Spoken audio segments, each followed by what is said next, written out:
The first book of Samuel. 1 Samuel, chapter 1. There was a certain man from Ramathaim, a Zuphite from the hill country of Ephraim, whose name was Elkanah, son of Jeroham, the son of Elihu, the son of Tohu, the son of Zuph, an Ephraimite. He had 2 wives. One was called Hannah, and the other Peninnah. Peninnah had children, but Hannah had none.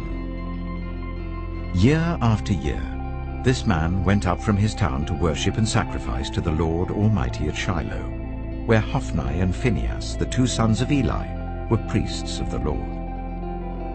Whenever the day came for Elkanah to sacrifice, he would give portions of the meat to his wife Peninnah and to all her sons and daughters.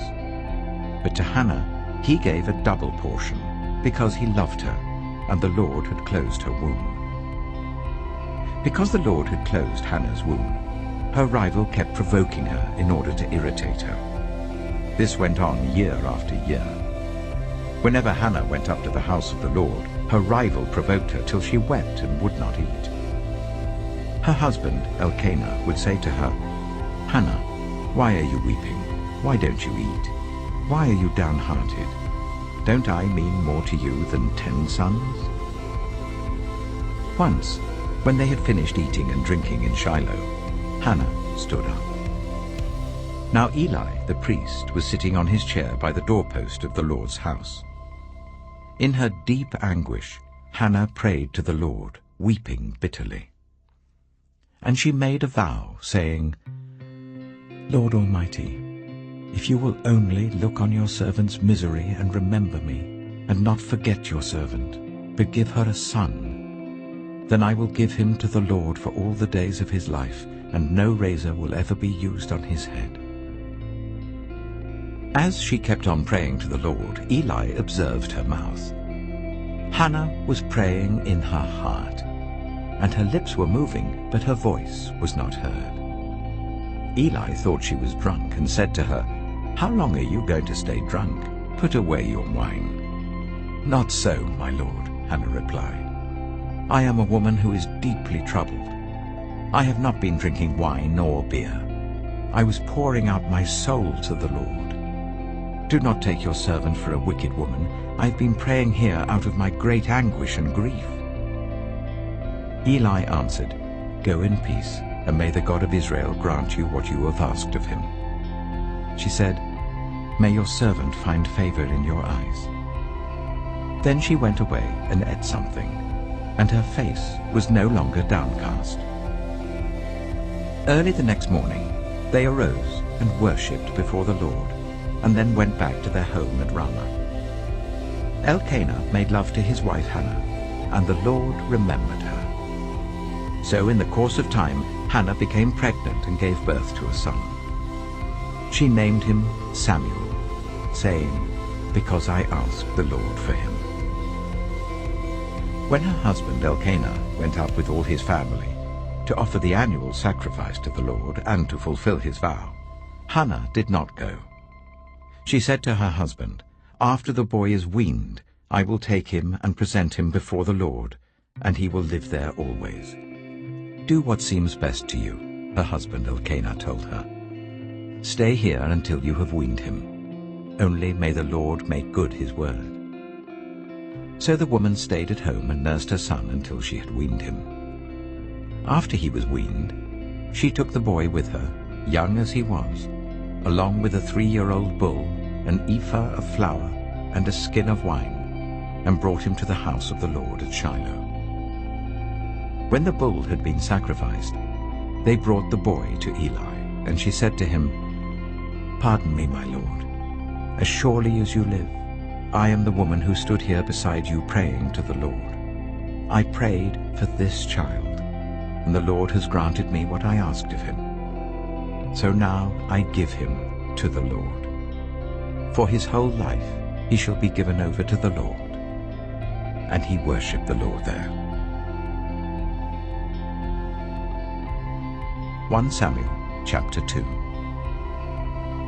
Then Hannah prayed and said, "My heart rejoices in the Lord. In the Lord my horn is lifted high. My mouth boasts over my enemies, for I delight in your deliverance. There is no one holy like the Lord. There is no one besides you. There is no rock like our God. Do not keep talking so proudly, or let your mouth speak such arrogance. For the Lord is a God who knows, and by him deeds are weighed. The bows of the warriors are broken, but those who stumbled are armed with strength. Those who were full hire themselves out for food, but those who were hungry are hungry no more. She who was barren has borne 7 children, but she who has had many sons pines away. The Lord brings death and makes alive. He brings down to the grave and raises up. The Lord sends poverty and wealth. He humbles and he exalts. He raises the poor from the dust and lifts the needy from the ash heap. He seats them with princes and makes them inherit a throne of honor. For the foundations of the earth are the Lord's.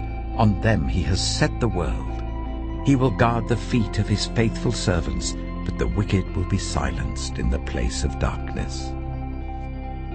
It is not by strength that one prevails.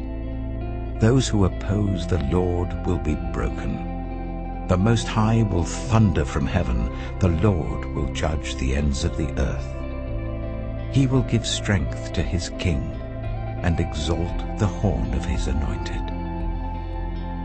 Then Elkanah went home to Ramah, but the boy ministered before the Lord under Eli the priest. Eli's sons were scoundrels. They had no regard for the Lord. Now it was the practice of the priests that whenever any of the people offered a sacrifice, the priest's servant would come with a 3-pronged fork in his hand while the meat was being boiled, and would plunge the fork into the pan or kettle or cauldron or pot. Whatever the fork brought up, the priest would take for himself. This is how they treated all the Israelites who came to Shiloh. But even before the fat was burned, the priest's servant would come and say to the person who was sacrificing, "Give the priest some meat to roast. He won't accept boiled meat from you, but only raw." If the person said to him, "Let the fat be burned first, and then take whatever you want," the servant would answer, "No, hand it over now. If you don't, I'll take it by force." This sin of the young men was very great in the Lord's sight, for they were treating the Lord's offering with contempt. But Samuel was ministering before the Lord, a boy wearing a linen ephod. Each year his mother made him a little robe and took it to him, when she went up with her husband to offer the annual sacrifice. Eli would bless Elkanah and his wife, saying, "May the Lord give you children by this woman to take the place of the one she prayed for and gave to the Lord." Then they would go home. And the Lord was gracious to Hannah. She gave birth to 3 sons and 2 daughters. Meanwhile, the boy Samuel grew up in the presence of the Lord. Now Eli, who was very old, heard about everything his sons were doing to all Israel, and how they slept with the women who served at the entrance to the tent of meeting. So he said to them, "Why do you do such things? I hear from all the people about these wicked deeds of yours. No, my sons, the report I hear spreading among the Lord's people is not good. If one person sins against another, God may mediate for the offender. But if anyone sins against the Lord, who will intercede for them?" His sons, however, did not listen to their father's rebuke, for it was the Lord's will to put them to death. And the boy Samuel continued to grow in stature and in favor with the Lord and with people. Now a man of God came to Eli and said to him, "This is what the Lord says. Did I not clearly reveal myself to your ancestors' family when they were in Egypt under Pharaoh? I chose your ancestor out of all the tribes of Israel to be my priest, to go up to my altar, to burn incense, and to wear an ephod in my presence. I also gave your ancestors' family all the food offerings presented by the Israelites. Why do you scorn my sacrifice and offering that I prescribed for my dwelling? Why do you honor your sons more than me, by fattening yourselves on the choice parts of every offering made by my people Israel? Therefore the Lord, the God of Israel, declares, I promised that members of your family would minister before me forever. But now the Lord declares, far be it from me. Those who honor me, I will honor, but those who despise me will be disdained. The time is coming when I will cut short your strength and the strength of your priestly house, so that no one in it will reach old age, and you will see distress in my dwelling. Although good will be done to Israel, no one in your family line will ever reach old age. Every one of you that I do not cut off from serving at my altar, I will spare only to destroy your sight and sap your strength, and all your descendants will die in the prime of life. And what happens to your 2 sons, Hophni and Phinehas, will be assigned to you. They will both die on the same day. I will raise up for myself a faithful priest, who will do according to what is in my heart and mind. I will firmly establish his priestly house, and they will minister before my anointed one always. Then everyone left in your family line will come and bow down before him for a piece of silver and a loaf of bread, and plead, appoint me to some priestly office, so that I can have food to eat. 1 Samuel chapter 3. The boy Samuel ministered before the Lord under Eli. In those days the word of the Lord was rare. There were not many visions. One night, Eli, whose eyes were becoming so weak that he could barely see, was lying down in his usual place. The lamp of God had not yet gone out, and Samuel was lying down in the house of the Lord where the ark of God was. Then the Lord called Samuel. Samuel answered, Here I am. And he ran to Eli and said, Here I am, you called me. But Eli said, I did not call. Go back and lie down. So he went and lay down. Again the Lord called Samuel. Then Samuel got up and went to Eli and said, Here I am, you called me. My son, Eli said, I did not call. Go back and lie down. Now Samuel did not yet know the Lord. The word of the Lord had not yet been revealed to him. A third time the Lord called, Samuel. And Samuel got up and went to Eli and said, Here I am, you called me. Then Eli realized that the Lord was calling the boy. So Eli told Samuel, Go and lie down, and if he calls you, say, Speak, Lord, for your servant is listening. So Samuel went and lay down in his place. The Lord came and stood there, calling as at the other times, Samuel, Samuel. Then Samuel said, Speak, for your servant is listening. And the Lord said to Samuel, See, I am about to do something in Israel that will make the ears of everyone who hears about it tingle. At that time, I will carry out against Eli everything I spoke against his family, from beginning to end. For I told him that I would judge his family forever, because of the sin he knew about. His sons uttered blasphemies against God, and he failed to restrain them. Therefore I swore to the house of Eli, the guilt of Eli's house will never be atoned for by sacrifice or offering. Samuel lay down until morning, and then opened the doors of the house of the Lord. He was afraid to tell Eli the vision, but Eli called him and said, Samuel, my son. Samuel answered, Here I am. What was it he said to you? Eli asked. Do not hide it from me. May God deal with you, be it ever so severely, if you hide from me anything he told you. So Samuel told him everything, hiding nothing from him. Then Eli said, He is the Lord. Let him do what is good in his eyes. The Lord was with Samuel as he grew up, and he let none of Samuel's words fall to the ground. And all Israel from Dan to Beersheba recognized that Samuel was attested as a prophet of the Lord. The Lord continued to appear at Shiloh, and there he revealed himself to Samuel through his word. 1 Samuel chapter 4. And Samuel's word came to all Israel. Now the Israelites went out to fight against the Philistines. The Israelites camped at Ebenezer, and the Philistines at Aphek. The Philistines deployed their forces to meet Israel, and as the battle spread, Israel was defeated by the Philistines, who killed about 4,000 of them on the battlefield. When the soldiers returned to camp, the elders of Israel asked, "Why did the Lord bring defeat on us today before the Philistines? Let us bring the ark of the Lord's covenant from Shiloh, so that he may go with us and save us from the hand of our enemies."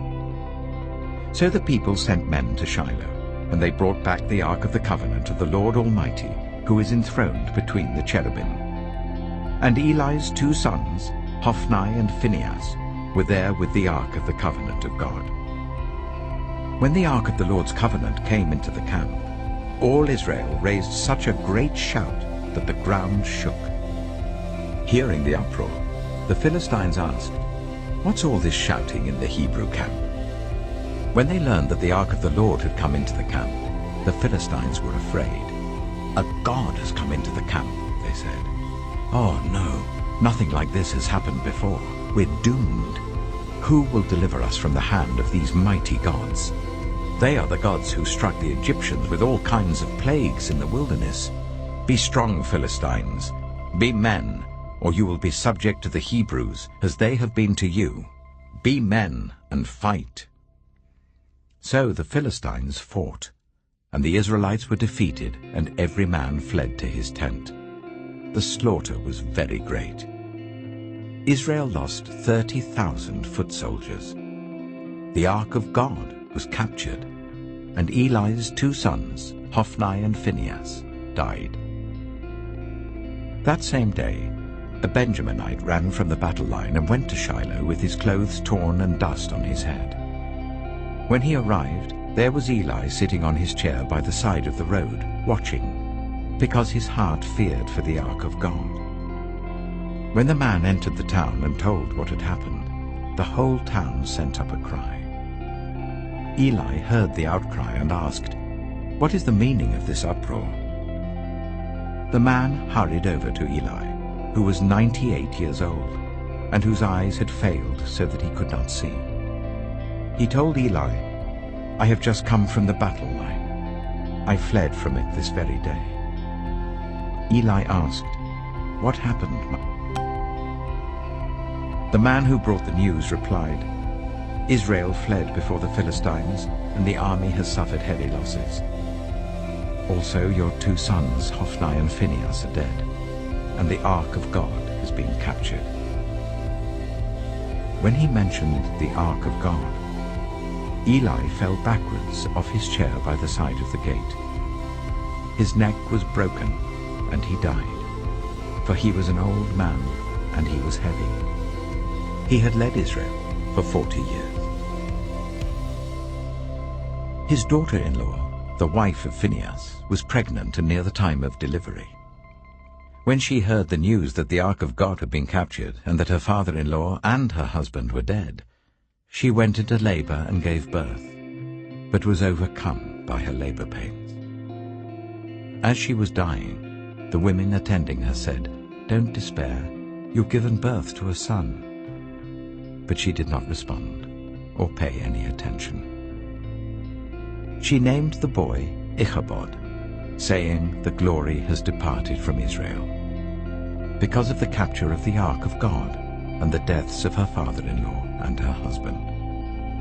She said, "The glory has departed from Israel, for the ark of God has been captured." 1 Samuel chapter 5. After the Philistines had captured the ark of God, they took it from Ebenezer to Ashdod. Then they carried the ark into Dagon's temple, and set it beside Dagon. When the people of Ashdod rose early the next day, there was Dagon, fallen on his face on the ground before the ark of the Lord. They took Dagon and put him back in his place. But the following morning when they rose, there was Dagon, fallen on his face on the ground before the ark of the Lord. His head and hands had been broken off and were lying on the threshold. Only his body remained. That is why to this day neither the priests of Dagon nor any others who enter Dagon's temple at Ashdod step on the threshold. The Lord's hand was heavy on the people of Ashdod and its vicinity. He brought devastation on them and afflicted them with tumors. When the people of Ashdod saw what was happening, they said, "The ark of the God of Israel must not stay here with us, because his hand is heavy on us and on Dagon our God." So they called together all the rulers of the Philistines and asked them, "What shall we do with the ark of the God of Israel?" They answered, "Let the ark of the God of Israel be moved to Gath." So they moved the ark of the God of Israel. But after they had moved it, the Lord's hand was against that city, throwing it into a great panic. He afflicted the people of the city, both young and old, with an outbreak of tumors. So they sent the ark of God to Ekron. As the ark of God was entering Ekron, the people of Ekron cried out, "They have brought the ark of the God of Israel round to us to kill us and our people." So they called together all the rulers of the Philistines and said, "Send the ark of the God of Israel away.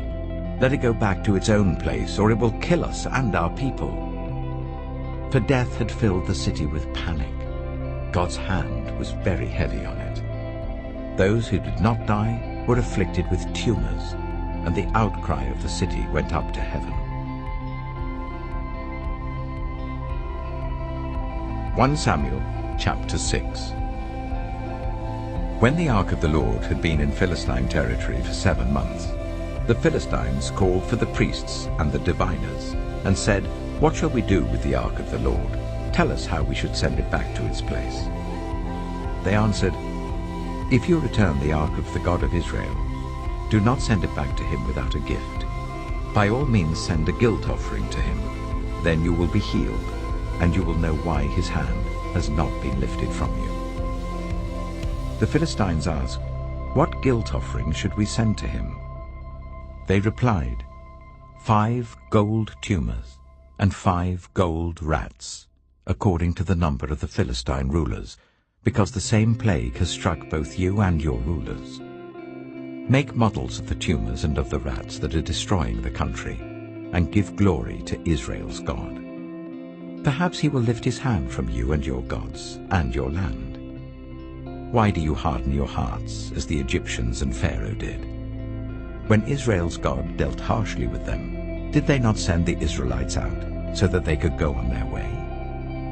Now then, get a new cart ready, with 2 cows that have calved and have never been yoked. Hitch the cows to the cart, but take their calves away and pen them up. Take the ark of the Lord and put it on the cart, and in a chest beside it put the gold objects you are sending back to him as a guilt offering. Send it on its way, but keep watching it. If it goes up to its own territory, towards Beth-Shemesh, then the Lord has brought this great disaster on us. But if it does not, then we shall know that it was not his hand that struck us, but that it happened to us by chance. So they did this. They took 2 such cows and hitched them to the cart and penned up their calves. They placed the ark of the Lord on the cart, and along with it the chest containing the gold rats and the models of the tumors. Then the cows went straight up towards Beth-Shemesh, keeping on the road and lowing all the way. They did not turn to the right or to the left. The rulers of the Philistines followed them as far as the border of Beth-Shemesh.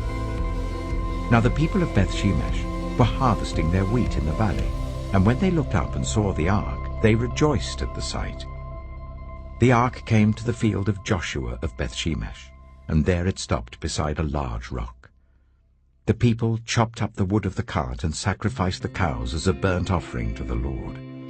The Levites took down the ark of the Lord, together with the chest containing the gold objects, and placed them on the large rock.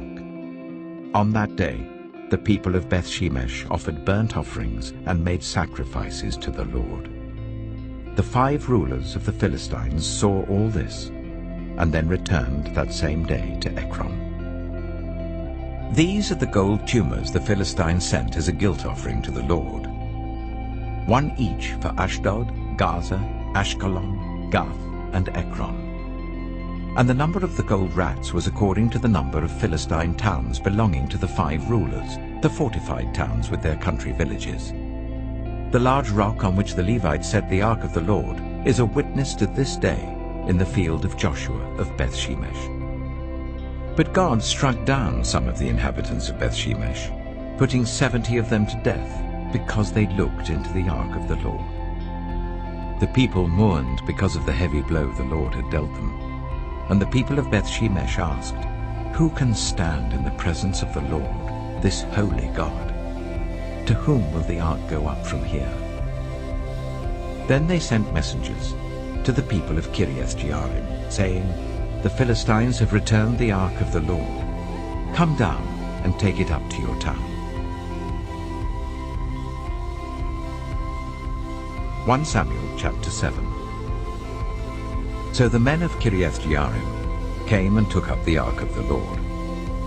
They brought it to Abinadab's house on the hill, and consecrated Eleazar his son to guard the ark of the Lord.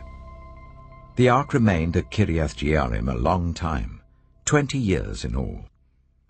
Then all the people of Israel turned back to the Lord. So Samuel said to all the Israelites, "If you are returning to the Lord with all your hearts, then rid yourselves of the foreign gods and the Ashtoreths, and commit yourselves to the Lord and serve him only, and he will deliver you out of the hand of the Philistines." So the Israelites put away their Baals and Ashtoreths and served the Lord only.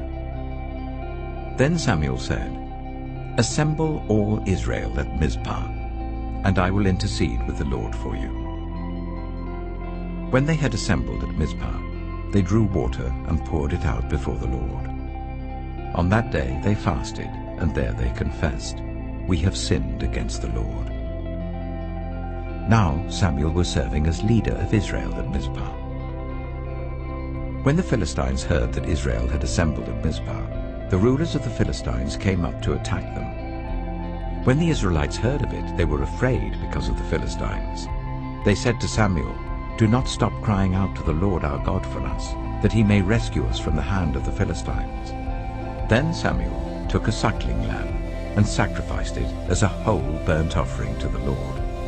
He cried out to the Lord on Israel's behalf, and the Lord answered him. While Samuel was sacrificing the burnt offering, the Philistines drew near to engage Israel in battle. But that day the Lord thundered with loud thunder against the Philistines, and threw them into such a panic that they were routed before the Israelites. The men of Israel rushed out of Mizpah and pursued the Philistines, slaughtering them along the way to a point below Beth-kar. Then Samuel took a stone and set it up between Mizpah and Shen. He named it Ebenezer, saying, "Thus far the Lord has helped us." So the Philistines were subdued, and they stopped invading Israel's territory. Throughout Samuel's lifetime, the hand of the Lord was against the Philistines. The towns from Ekron to Gath that the Philistines had captured from Israel were restored to Israel, and Israel delivered the neighboring territory from the hands of the Philistines, and there was peace between Israel and the Amorites. Samuel continued as Israel's leader all the days of his life. From year to year, he went on a circuit from Bethel to Gilgal to Mizpah, judging Israel in all those places. But he always went back to Ramah, where his home was, and there he also held court for Israel. And he built an altar there to the Lord. 1 Samuel chapter 8. When Samuel grew old, he appointed his sons as Israel's leaders. The name of his firstborn was Joel, and the name of his second was Abijah, and they served at Beersheba. But his sons did not follow his ways. They turned aside after dishonest gain and accepted bribes and perverted justice. So all the elders of Israel gathered together and came to Samuel at Ramah. They said to him, "You are old, and your sons do not follow your ways. Now appoint a king to lead us, such as all the other nations have." But when they said, "Give us a king to lead us," this displeased Samuel. So he prayed to the Lord. And the Lord told him, "Listen to all that the people are saying to you. It is not you they have rejected, but they have rejected me as their king, as they have done from the day I brought them up out of Egypt until this day, forsaking me and serving other gods. So they are doing to you. Now listen to them, but warn them solemnly, and let them know what the king who will reign over them will claim as his rights." Samuel told all the words of the Lord to the people who were asking him for a king. He said, "This is what the king who will reign over you will claim as his rights. He will take your sons and make them serve with his chariots and horses, and they will run in front of his chariots. Some he will assign to be commanders of thousands and commanders of 50s, and others to plow his ground and reap his harvest, and still others to make weapons of war and equipment for his chariots. He will take your daughters to be perfumers and cooks and bakers. He will take the best of your fields and vineyards and olive groves and give them to his attendants. He will take 1/10 of your grain and of your vintage and give it to his officials and attendants. Your male and female servants and the best of your cattle and donkeys he will take for his own use. He will take 1/10 of your flocks, and you yourselves will become his slaves. When that day comes, you will cry out for relief from the king you have chosen, but the Lord will not answer you in that day." But the people refused to listen to Samuel. "No," they said, "we want a king over us. Then we shall be like all the other nations, with a king to lead us, and to go out before us and fight our battles." When Samuel heard all that the people said, he repeated it before the Lord. The Lord answered, "Listen to them, and give them a king." Then Samuel said to the Israelites, "Everyone go back to your own town." 1 Samuel chapter 9. There was a Benjaminite, a man of standing, whose name was Kish, son of Abihail, the son of Zeror, the son of Bechorath, and the son of Aphiah of Benjamin. Kish had a son named Saul, as handsome a young man as could be found anywhere in Israel, and he was a head taller than anyone else. Now the donkeys belonging to Saul's father, Kish, were lost, and Kish said to his son Saul, "Take one of the servants with you and go and look for the donkeys." So he passed through the hill country of Ephraim and through the area around Shalisha, but they did not find them. They went on into the district of Shaalim, but the donkeys were not there. Then he passed through the territory of Benjamin, but they did not find them. When they reached the district of Zaph, Saul said to the servant who was with him, "Come, let's go back, or my father will stop thinking about the donkeys and start worrying about us." But the servant replied, "Look, in this town there is a man of God. He is highly respected, and everything he says comes true. Let's go there now.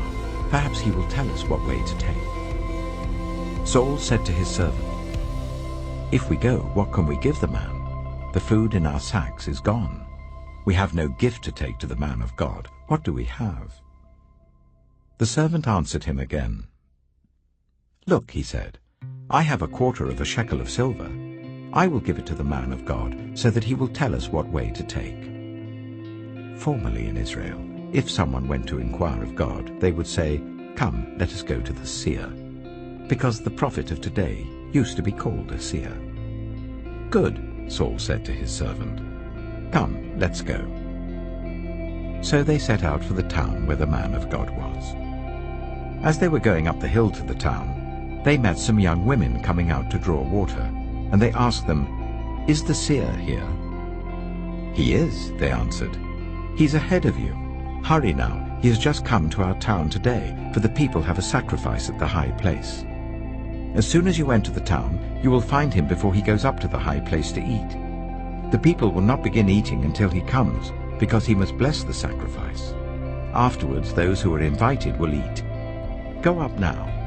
You should find him about this time." They went up to the town, and as they were entering it, there was Samuel coming towards them on his way up to the high place. Now the day before Saul came, the Lord had revealed this to Samuel. "About this time tomorrow, I will send you a man from the land of Benjamin. Anoint him ruler over my people Israel. He will deliver them from the hand of the Philistines. I have looked on my people, for their cry has reached me." When Samuel caught sight of Saul, the Lord said to him, "This is the man I spoke to you about. He will govern my people." Saul approached Samuel in the gateway and asked, "Would you please tell me where the seer's house is?" "I am the seer," Samuel replied. "Go up ahead of me to the high place, for today you are to eat with me. And in the morning I will send you on your way and will tell you all that is in your heart. As for the donkeys you lost 3 days ago, do not worry about them. They have been found. And to whom is all the desire of Israel turned, if not to you and your whole family line?" Saul answered, "But am I not a Benjaminite, from the smallest tribe of Israel? And is not my clan the least of all the clans of the tribe of Benjamin? Why do you say such a thing to me?" Then Samuel brought Saul and his servant into the hall, and seated them at the head of those who were invited, about 30 in number. Samuel said to the cook, "Bring the piece of meat I gave you, the one I told you to lay aside." So the cook took up the thigh with what was on it, and set it in front of Saul. Samuel said, "Here is what has been kept for you. Eat, because it was set aside for you for this occasion, from the time I said, 'I have invited guests.'" And Saul dined with Samuel that day. After they came down from the high place to the town, Samuel talked with Saul on the roof of his house. They rose about daybreak, and Samuel called to Saul on the roof, "Get ready, and I will send you on your way." When Saul got ready, he and Samuel went outside together. As they were going down to the edge of the town, Samuel said to Saul, "Tell the servant to go on ahead of her." And the servant did so. "But you stay here for a while, so that I may give you a message from God." 1 Samuel chapter 10. Then Samuel took a flask of olive oil and poured it on Saul's head and kissed him, saying, "Has not the Lord anointed you ruler over his inheritance? When you leave me today, you will meet 2 men near Rachel's tomb at Zelzah, on the border of Benjamin. They will say to you, 'The donkeys you set out to look for have been found.' And now your father has stopped thinking about them and is worried about you. He is asking, 'What shall I do about my son?' Then you will go on from there until you reach the great tree of Tabor. 3 men going up to worship God at Bethel will meet you there. One will be carrying 3 young goats, another 3 loaves of bread, and another a skin of wine. They will greet you and offer you 2 loaves of bread, which you will accept from them. After that, you will go to Gibeah of God, where there is a Philistine outpost. As you approach the town, you will meet a procession of prophets coming down from the high place, with lyres, tambourines, pipes, and harps being played before them, and they will be prophesying. The Spirit of the Lord will come powerfully upon you, and you will prophesy with them, and you will be changed into a different person. Once these signs are fulfilled, do whatever your hand finds to do, for God is with you. Go down ahead of me to Gilgal. I will surely come down to you to sacrifice burnt offerings and fellowship offerings. But you must wait 7 days until I come to you and tell you what you are to do." As Saul turned to leave Samuel, God changed Saul's heart, and all these signs were fulfilled that day. When he and his servant arrived at Gibeah, a procession of prophets met him. The Spirit of God came powerfully upon him, and he joined in their prophesying. When all those who had formerly known him saw him prophesying with the prophets, they asked each other, "What is this that has happened to the son of Kish? Is Saul also among the prophets?" A man who lived there answered, "And who is their father?" So it became a saying, "Is Saul also among the prophets?" After Saul stopped prophesying, he went to the high place.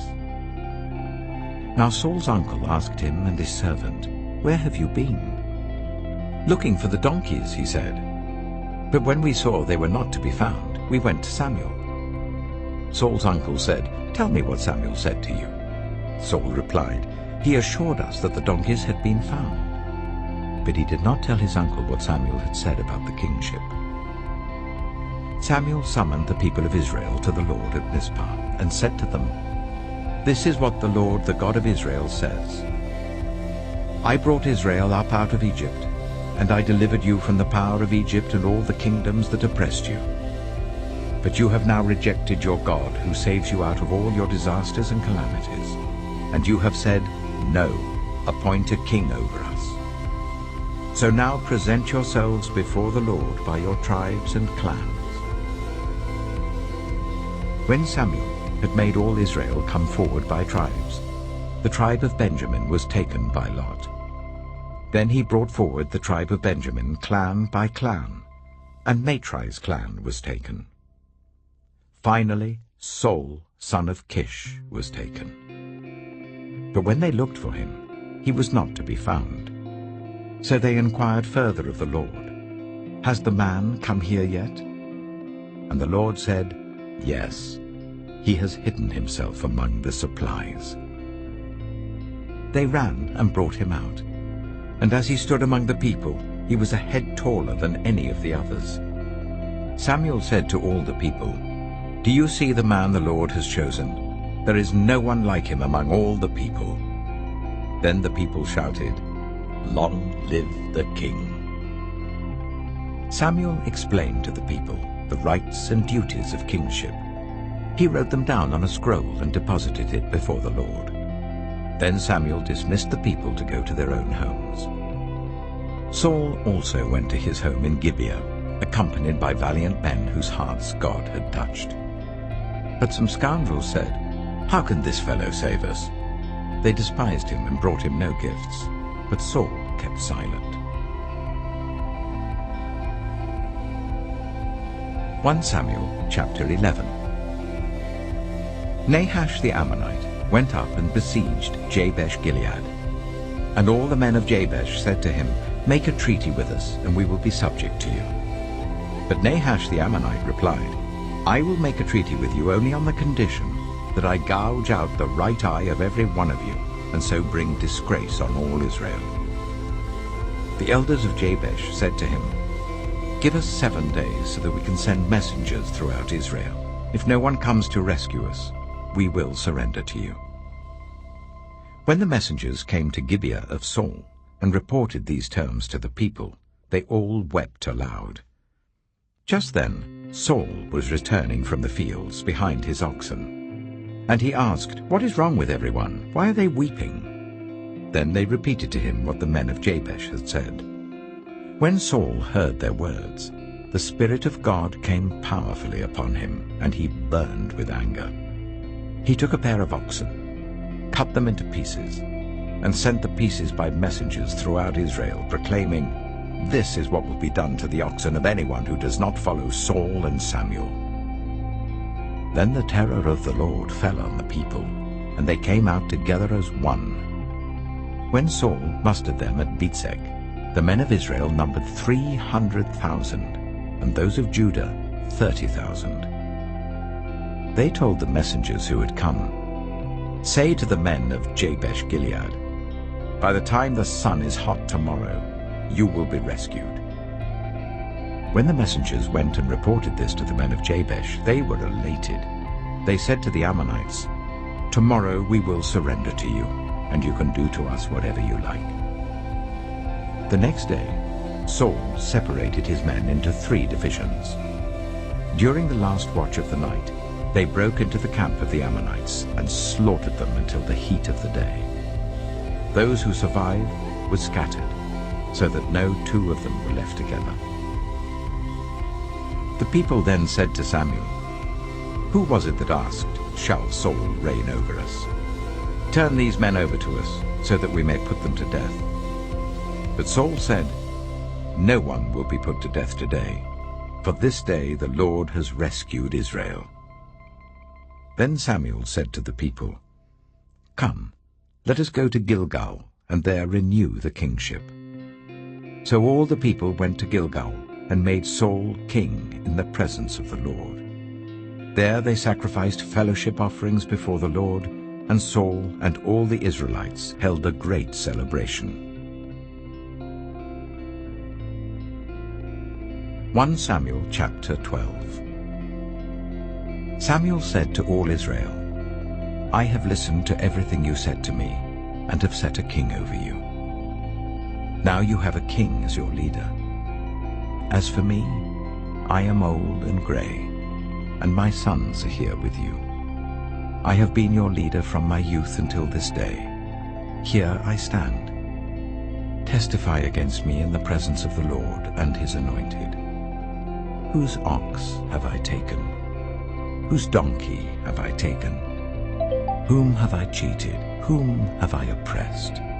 From whose hand have I accepted a bribe to make me shut my eyes? If I have done any of these things, I will make it right.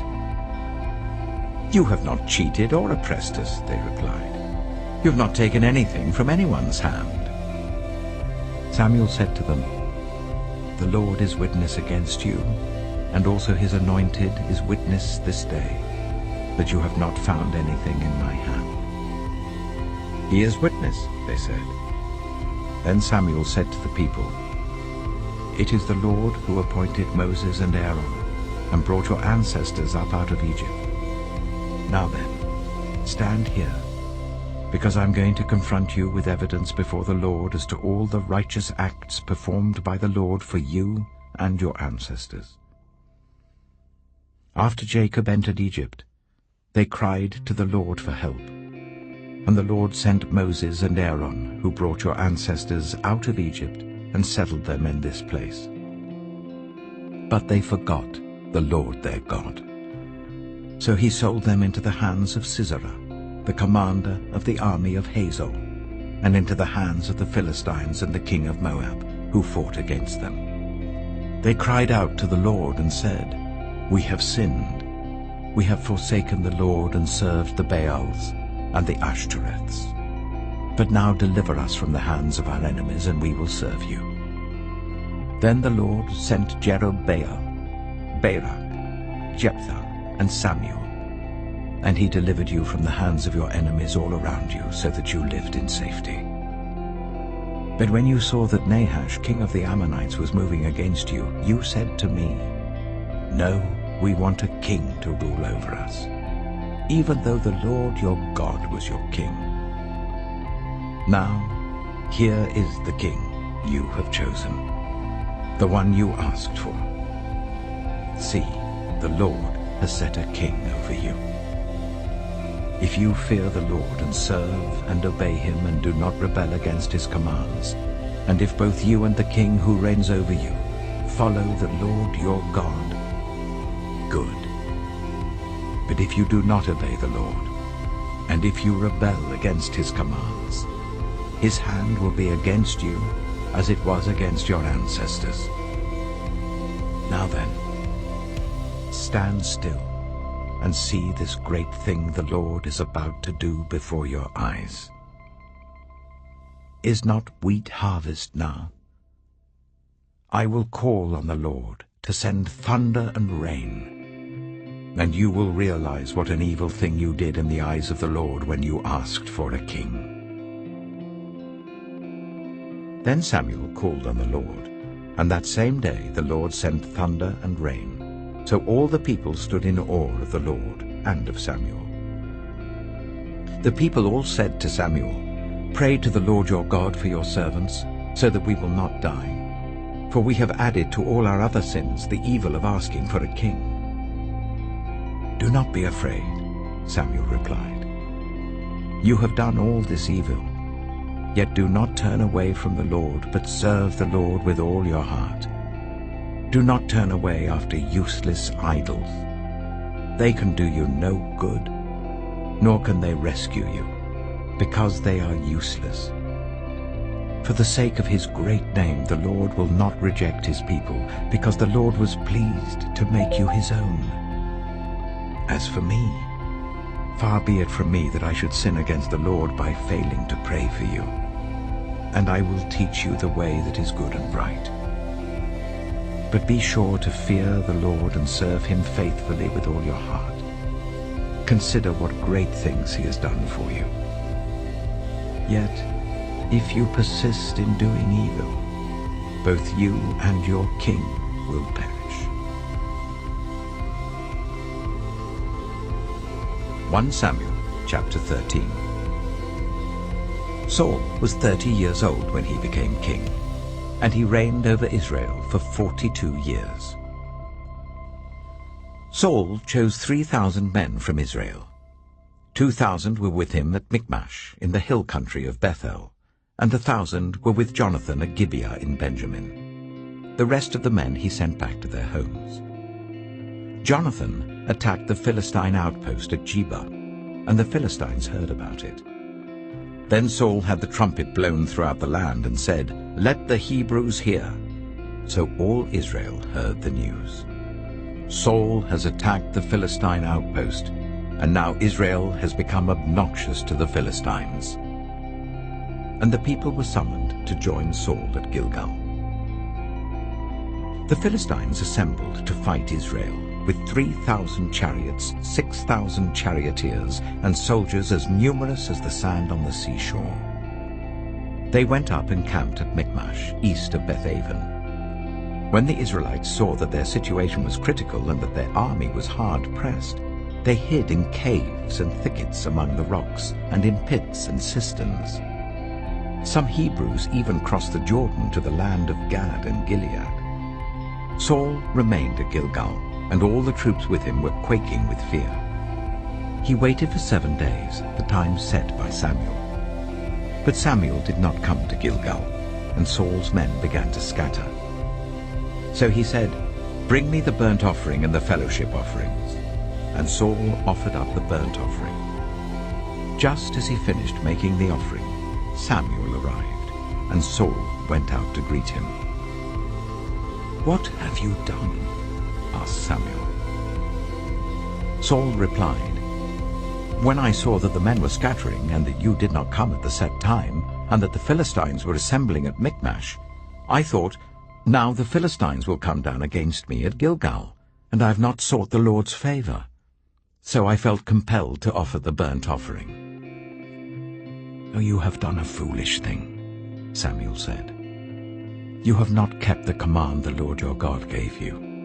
If you had, he would have established your kingdom over Israel for all time. But now your kingdom will not endure. The Lord has sought out a man after his own heart, and appointed him ruler of his people, because you have not kept the Lord's command." Then Samuel left Gilgal and went up to Gibeah in Benjamin. And Saul counted the men who were with him. They numbered about 600. Saul and his son Jonathan and the men with them were staying at Gibeah of Benjamin, while the Philistines camped at Michmash. Raiding parties went out from the Philistine camp in 3 detachments.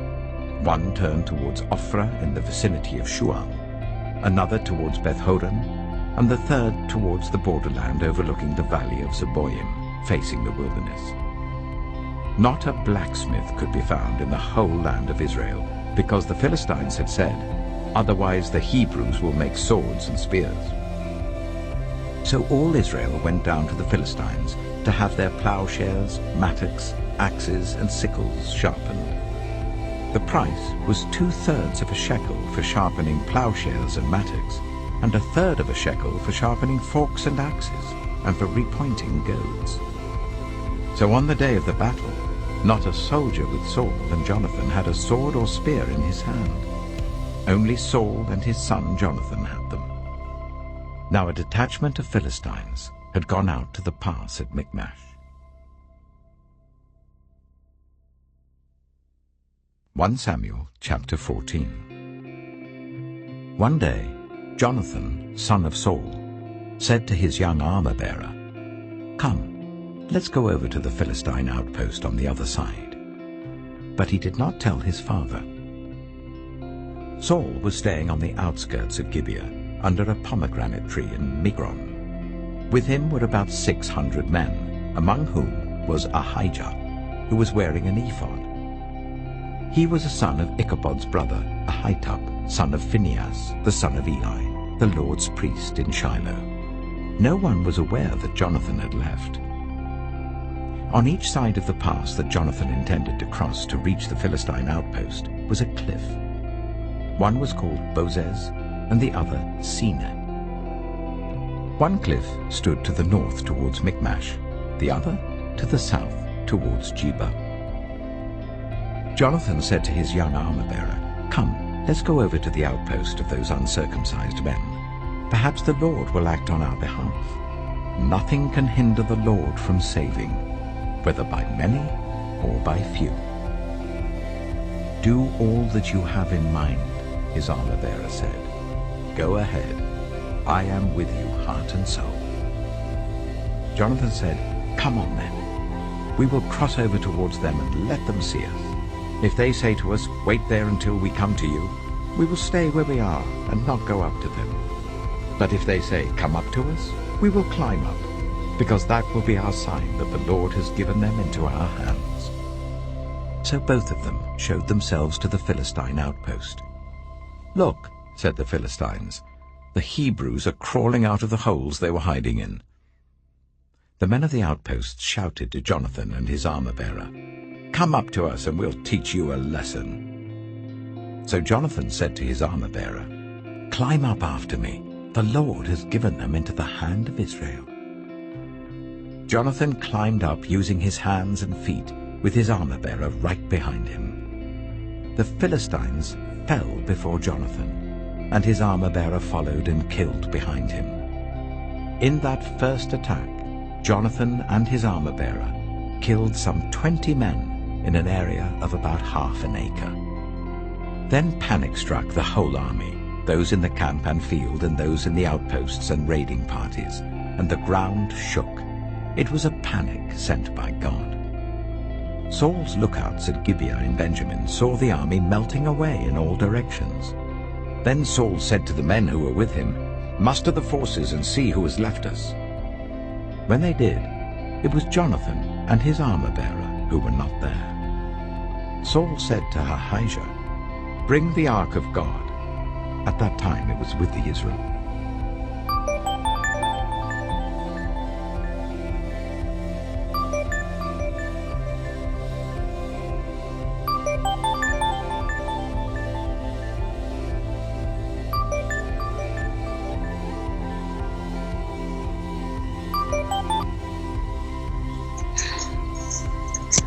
Hello?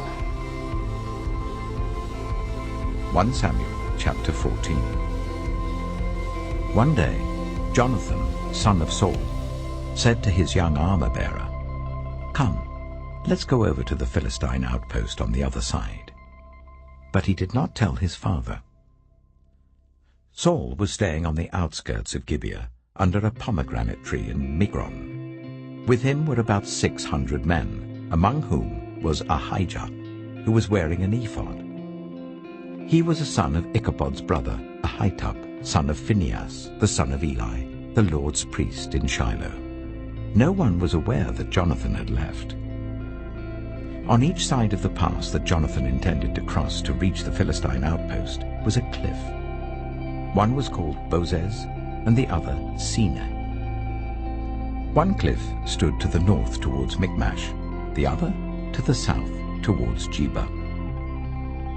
Jonathan said to his young armor-bearer, "Come, let's go over to the outpost of those uncircumcised men. Perhaps the Lord will act on our behalf. Nothing can hinder the Lord from saving, whether by many or by few." "Do all that you have in mind," his armor-bearer said. "Go ahead. I am with you, heart and soul." Jonathan said, "Come on then. We will cross over towards them and let them see us. If they say to us, 'Wait there until we come to you,' we will stay where we are and not go up to them. But if they say, 'Come up to us,' we will climb up, because that will be our sign that the Lord has given them into our hands." So both of them showed themselves to the Philistine outpost. "Look," said the Philistines, "the Hebrews are crawling out of the holes they were hiding in."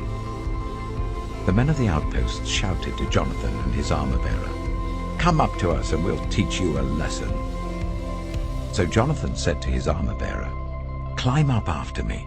The Lord has given them into the hand of Israel." Jonathan climbed up using his hands and feet, with his armor-bearer right behind him. The Philistines fell before Jonathan, and his armor-bearer followed and killed behind him. In that first attack, Jonathan and his armor-bearer killed some 20 men in an area of about half an acre. Then panic struck the whole army, those in the camp and field and those in the outposts and raiding parties, and the ground shook. It was a panic sent by God. Saul's lookouts at Gibeah in Benjamin saw the army melting away in all directions. Then Saul said to the men who were with him, "Muster the forces and see who has left us." When they did, it was Jonathan and his armor-bearer who were not there. Saul said to Ahijah, "Bring the ark of God." At that time it was with the Israelites. While Saul was talking to the priest, the tumult in the Philistine camp increased more and more.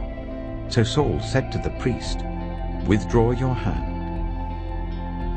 Then Saul and all his men assembled and went to the battle. They found the Philistines in total confusion, striking each other with their swords. Those Hebrews who had previously been with the Philistines and had gone up with them to their camp went over to the Israelites who were with Saul and Jonathan. When all the Israelites who had hidden in the hill country of Ephraim heard that the Philistines were on the run, they joined the battle in hot pursuit. So on that day the Lord saved Israel, and the battle moved on beyond Beth-aven. Now the Israelites were in distress that day, because Saul had bound the people under an oath, saying, "Cursed be anyone who eats food before evening comes, before I have avenged myself on my enemies." So none of the troops tasted food. The entire army entered the woods, and there was honey on the ground. When they went into the woods, they saw the honey oozing out. Yet no one put his hand to his mouth because they feared the oath. But Jonathan had not heard that his father had bound the people with the oath, so he reached out the end of the staff that was in his hand and dipped it into the honeycomb. He raised his hand to his mouth, and his eyes brightened. Then one of the soldiers told him, "Your father bound the army under a strict oath, saying, 'Cursed be anyone who eats food today.' That is why the men are faint." Jonathan said, "My father has made trouble for the country. See how my eyes brightened when I tasted a little of this honey. How much better it would have been if the men had eaten today some of the plunder they took from their enemies. Would not the slaughter of the Philistines have been even greater?" That day, after the Israelites had struck down the Philistines from Michmash to Ajalon, they were exhausted. They pounced on the plunder, and, taking sheep, cattle, and calves, they butchered them on the ground and ate them, together with the blood. Then someone said to Saul, "Look, the men are sinning against the Lord by eating meat that has blood in it." "You have broken faith," he said. "Roll a large stone over here at once." Then he said, "Go out among the men and tell them, Each of you bring me your cattle and sheep, and slaughter them here and eat them. Do not sin against the Lord by eating meat with blood still in it." So everyone brought his ox that night and slaughtered it there. Then Saul built an altar to the Lord. It was the first time he had done this. Saul said, "Let us go down and pursue the Philistines by night and plunder them till dawn, and let us not leave one of them alive." "Do whatever seems best to you," they replied. But the priest said, "Let us inquire of God here." So Saul asked God, "Shall I go down and pursue the Philistines? Will you give them into Israel's hand?" But God did not answer him that day. Saul therefore said, "Come here, all you who are leaders of the army, and let us find out what sin has been committed today. As surely as the Lord who rescues Israel lives, even if the guilt lies with my son Jonathan, he must die." But not one of them said a word. Saul then said to all the Israelites, "You stand over there. I and Jonathan my son will stand over here." "Do what seems best to you," they replied. Then Saul prayed to the Lord, the God of Israel, "Why have you not answered your servant today? If the fault is in me or my son Jonathan, respond with Urim. But if the men of Israel are at fault, respond with Thummim." Jonathan and Saul were taken by lot, and the men were cleared. Saul said, "Cast the lot between me and Jonathan my son." And Jonathan was taken. Then Saul said to Jonathan, "Tell me what you have done." So Jonathan told him, "I tasted a little honey with the end of my staff, and now I must die?" Saul said, "May God deal with me, be it ever so severely, if you do not die, Jonathan." But the men said to Saul, "Should Jonathan die? He who has brought about this great deliverance in Israel? Never. As surely as the Lord lives, not a hair of his head shall fall to the ground, for he did this today with God's help." So the men rescued Jonathan, and he was not put to death. Then Saul stopped pursuing the Philistines, and they withdrew to their own land. After Saul had assumed rule over Israel, he fought against their enemies on every side: Moab, the Ammonites, Edom, the kings of Zobah, and the Philistines. Wherever he turned, he inflicted punishment on them. He fought valiantly and defeated the Amalekites, delivering Israel from the hands of those who had plundered them. Saul's sons were Jonathan, Ishvi, and Malchishua. The name of his elder daughter was Merab, and that of the younger was Michal. His wife's name was Ahinoam, daughter of Ahimaaz. The name of the commander of Saul's army was Abner, son of Ner, and Ner was Saul's uncle. Saul's father, Kish, and Abner's father, Ner, were sons of Abiel. All the days of Saul there was bitter war with the Philistines, and whenever Saul saw a mighty or brave man, he took him into his service. 1 Samuel chapter 15. Samuel said to Saul, "I am the one the Lord sent to anoint you king over his people Israel. So listen now to the message from the Lord. This is what the Lord Almighty says. I will punish the Amalekites for what they did to Israel when they waylaid them as they came up from Egypt. Now go, attack the Amalekites, and totally destroy all that belongs to them. Do not spare them. Put to death men and women, children and infants, cattle and sheep, camels and donkeys." So Saul summoned the men and mustered them at Telaim, 200,000 foot soldiers and 10,000 from Judah. Saul went to the city of Amalek and set an ambush in the ravine. Then he said to the Kenites, "Go away, leave the Amalekites, so that I do not destroy you along with them. For you showed kindness to all the Israelites when they came up out of Egypt. So the Kenites moved away from the Amalekites. Then Saul attacked the Amalekites all the way from Havilah to Shur, near the eastern border of Egypt.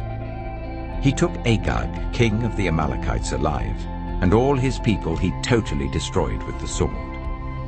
But Saul and the army spared Agag, and the best of the sheep and cattle, the fat calves and lambs, everything that was good.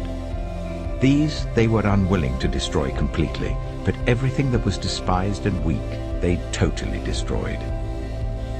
Then the word of the Lord came to Samuel. I regret that I have made Saul king, because he has turned away from me and has not carried out my instructions. Samuel was angry, and he cried out to the Lord all that night. Early in the morning, Samuel got up and went to meet Saul, but he was told, Saul has gone to Carmel. There he has set up a monument in his own honor, and has turned and gone on down to Gilgal. When Samuel reached him, Saul said, The Lord bless you. I have carried out the Lord's instructions. But Samuel said, What then is this bleating of sheep in my ears? What is this lowing of cattle that I hear? Saul answered, The soldiers brought them from the Amalekites. They spared the best of the sheep and cattle to sacrifice to the Lord your God, but we totally destroyed the rest. Enough, Samuel said to Saul. Let me tell you what the Lord said to me last night.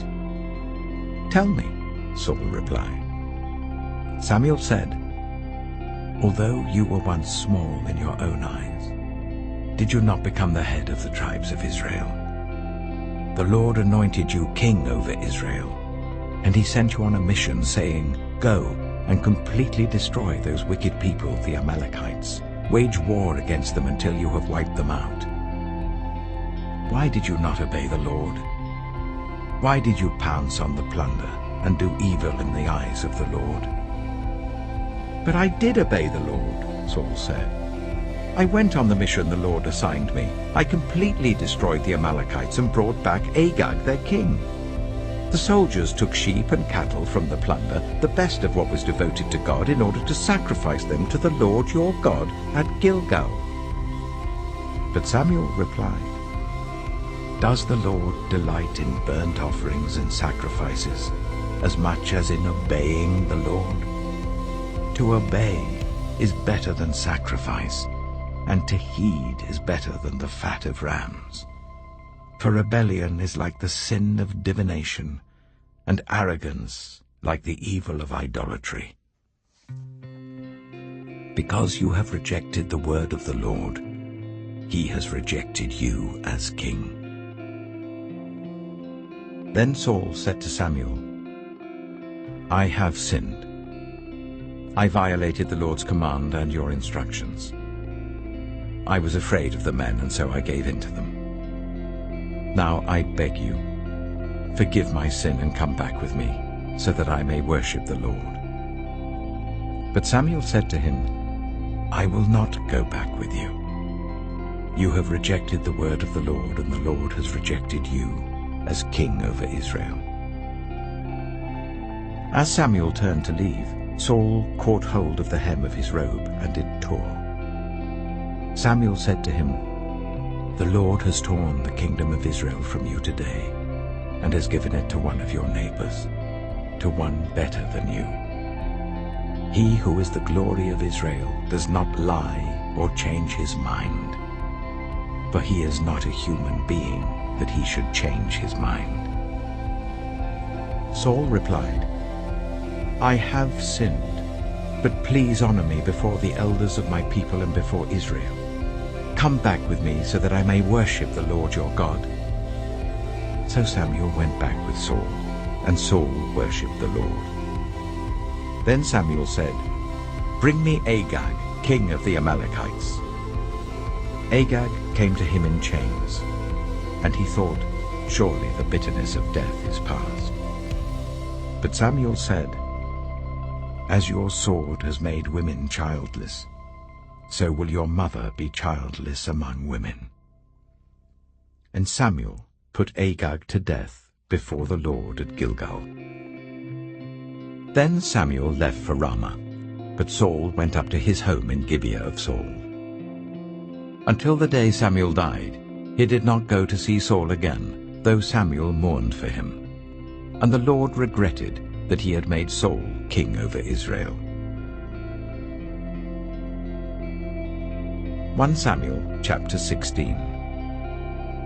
The Lord said to Samuel, "How long will you mourn for Saul, since I have rejected him as king over Israel?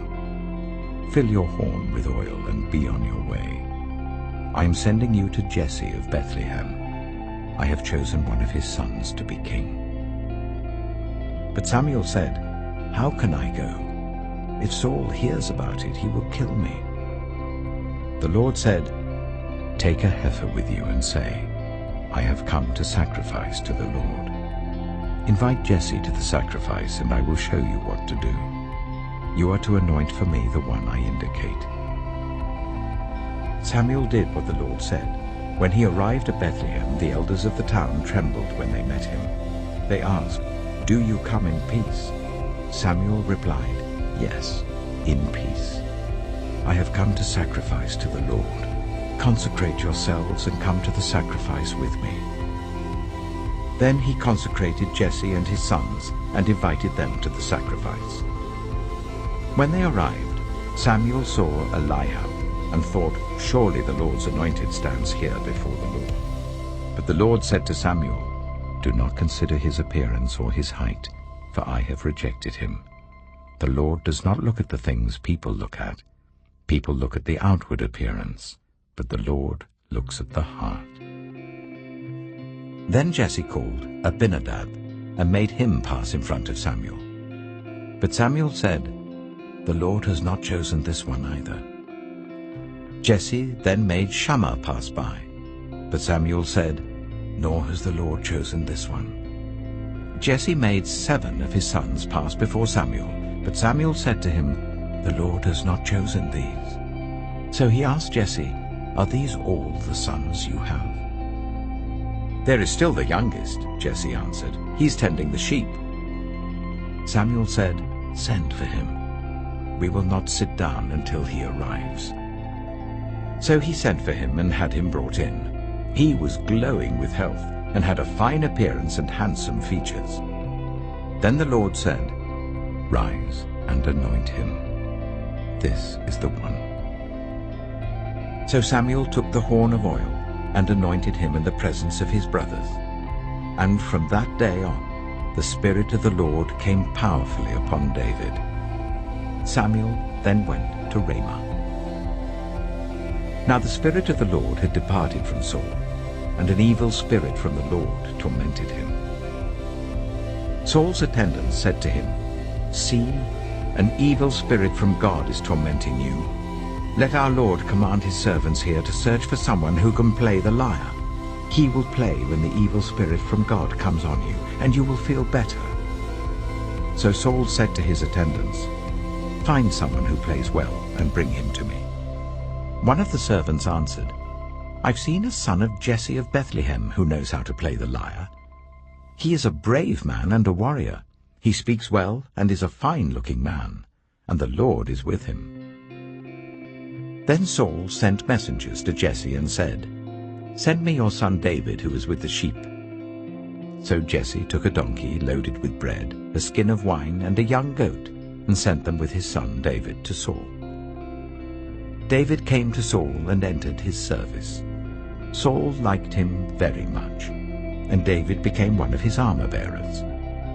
Then Saul sent word to Jesse, saying, "Allow David to remain in my service, for I am pleased with him." Whenever the Spirit from God came on Saul, David would take up his lyre and play. Then relief would come to Saul. He would feel better, and the evil spirit would leave him. 1 Samuel chapter 17. Now the Philistines gathered their forces for war and assembled at Sokot in Judah. They pitched camp at Ephes-dammim, between Sokot and Azekah. Saul and the Israelites assembled and camped in the valley of Elah, and drew up their battle line to meet the Philistines. The Philistines occupied one hill and the Israelites another, with the valley between them. A champion named Goliath, who was from Gath, came out of the Philistine camp. His height was 6 cubits and a span. He had a bronze helmet on his head and wore a coat of scale armor of bronze weighing 5,000 shekels. On his legs he wore bronze greaves, and a bronze javelin was slung on his back. His spear shaft was like a weaver's rod, and its iron point weighed 600 shekels. His shield-bearer went ahead of him. Goliath stood and shouted to the ranks of Israel, "Why do you come out and line up for battle? Am I not a Philistine, and are you not the servants of Saul? Choose a man and let him come down to me. If he is able to fight and kill me, we will become your subjects. But if I overcome him and kill him, you will become our subjects and serve us." Then the Philistine said, "This day I defy the armies of Israel. Give me a man and let us fight each other." On hearing the Philistines' words, Saul and all the Israelites were dismayed and terrified. Now David was the son of an Ephrathite named Jesse, who was from Bethlehem in Judah. Jesse had 8 sons, and in Saul's time he was very old. Jesse's 3 eldest sons had followed Saul to the war. The firstborn was Eliab, the second Abinadab, and the third Shammah. David was the youngest. The 3 eldest followed Saul, but David went back and forth from Saul to tend his father's sheep at Bethlehem. For 40 days the Philistine came forward every morning and evening and took his stand. Now Jesse said to his son David, "Take this ephah of roasted grain and these 10 loaves of bread for your brothers and hurry to their camp. Take along these 10 cheeses to the commander of their unit. See how your brothers are and bring back some assurance from them. They are with Saul and all the men of Israel in the valley of Elah, fighting against the Philistines." Early in the morning, David left the flock in the care of a shepherd, loaded up and set out as Jesse had directed. He reached the camp as the army was going out to its battle positions, shouting the war cry. Israel and the Philistines were drawing up their lines facing each other. David left his things with the keeper of supplies, ran to the battle lines, and asked his brothers how they were. As he was talking with them, Goliath, the Philistine champion from Gath, stepped out from his lines and shouted his usual defiance, and David heard it. Whenever the Israelites saw the man, they all fled from him in great fear.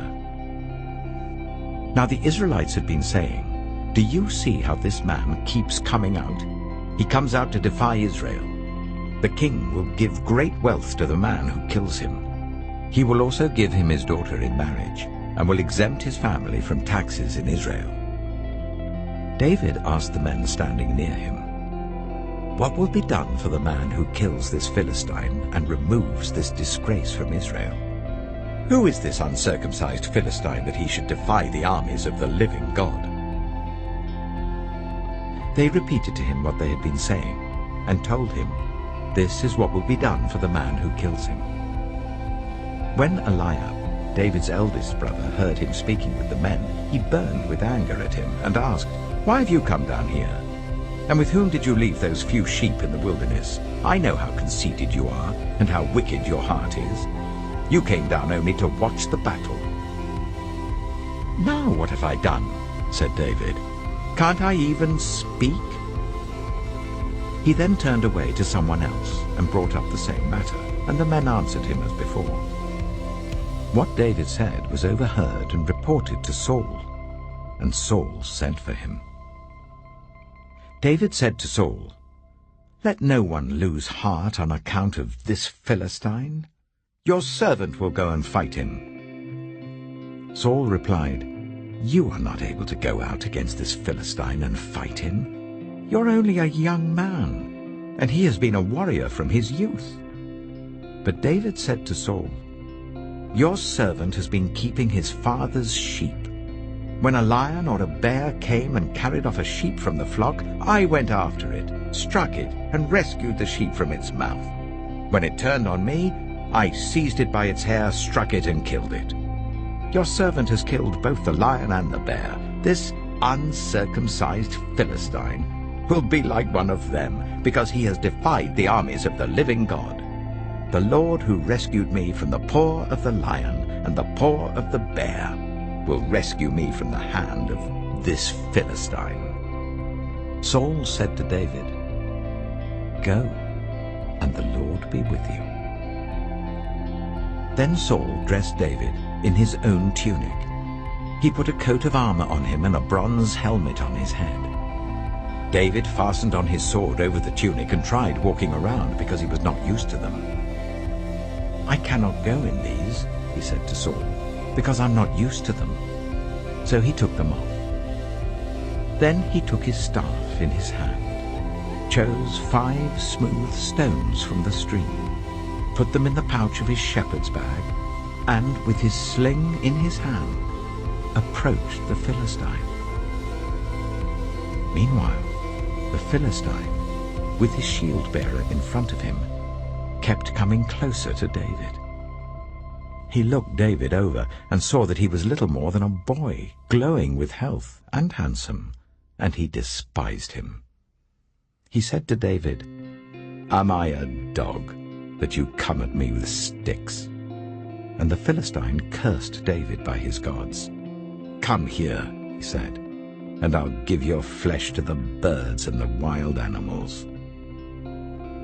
David said to the Philistine, "You come against me with sword and spear and javelin, but I come against you in the name of the Lord Almighty, the God of the armies of Israel, whom you have defied. This day the Lord will deliver you into my hands, and I'll strike you down and cut off your head. This very day I will give the carcasses of the Philistine army to the birds and the wild animals, and the whole world will know that there is a God in Israel.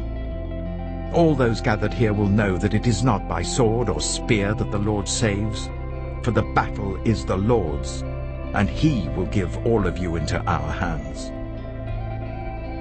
As the Philistine moved closer to attack him, David ran quickly towards the battle line to meet him. Reaching into his bag and taking out a stone, he slung it and struck the Philistine on the forehead. The stone sank into his forehead, and he fell face down on the ground. So David triumphed over the Philistine with a sling and a stone. Without a sword in his hand, he struck down the Philistine and killed him. David ran and stood over him. He took hold of the Philistine's sword and drew it from the sheath. After he killed him, he cut off his head with the sword. When the Philistines saw that their hero was dead, they turned and ran. Then the men of Israel and Judah surged forward with a shout and pursued the Philistines to the entrance of Gath and to the gates of Ekron. Their dead was strewn along the Shearaim road to Gath and Ekron. When the Israelites returned from chasing the Philistines, they plundered their camp. David took the Philistine's head and brought it to Jerusalem. He put the Philistines' weapons in his own tent. As Saul watched David going out to meet the Philistine, he said to Abner, commander of the army, "Abner, whose son is that young man?" Abner replied, "As surely as you live, your majesty, I don't know." The king said, "Find out whose son this young man is." As soon as David returned from killing the Philistine, Abner took him and brought him before Saul, with David still holding the Philistine's head. "Whose son are you, young man?" Saul asked him. David said, "I am the son of your servant Jesse of Bethlehem." 1 Samuel chapter 18. After David had finished talking with Saul, Jonathan became one in spirit with David, and he loved him as himself. From that day, Saul kept David with him and did not let him return home to his family. And Jonathan made a covenant with David because he loved him as himself. Jonathan took off the robe he was wearing and gave it to David, along with his tunic and even his sword, his bow, and his belt. Whatever mission Saul sent him on, David was so successful that Saul gave him a high rank in the army. This pleased all the troops and Saul's officers as well.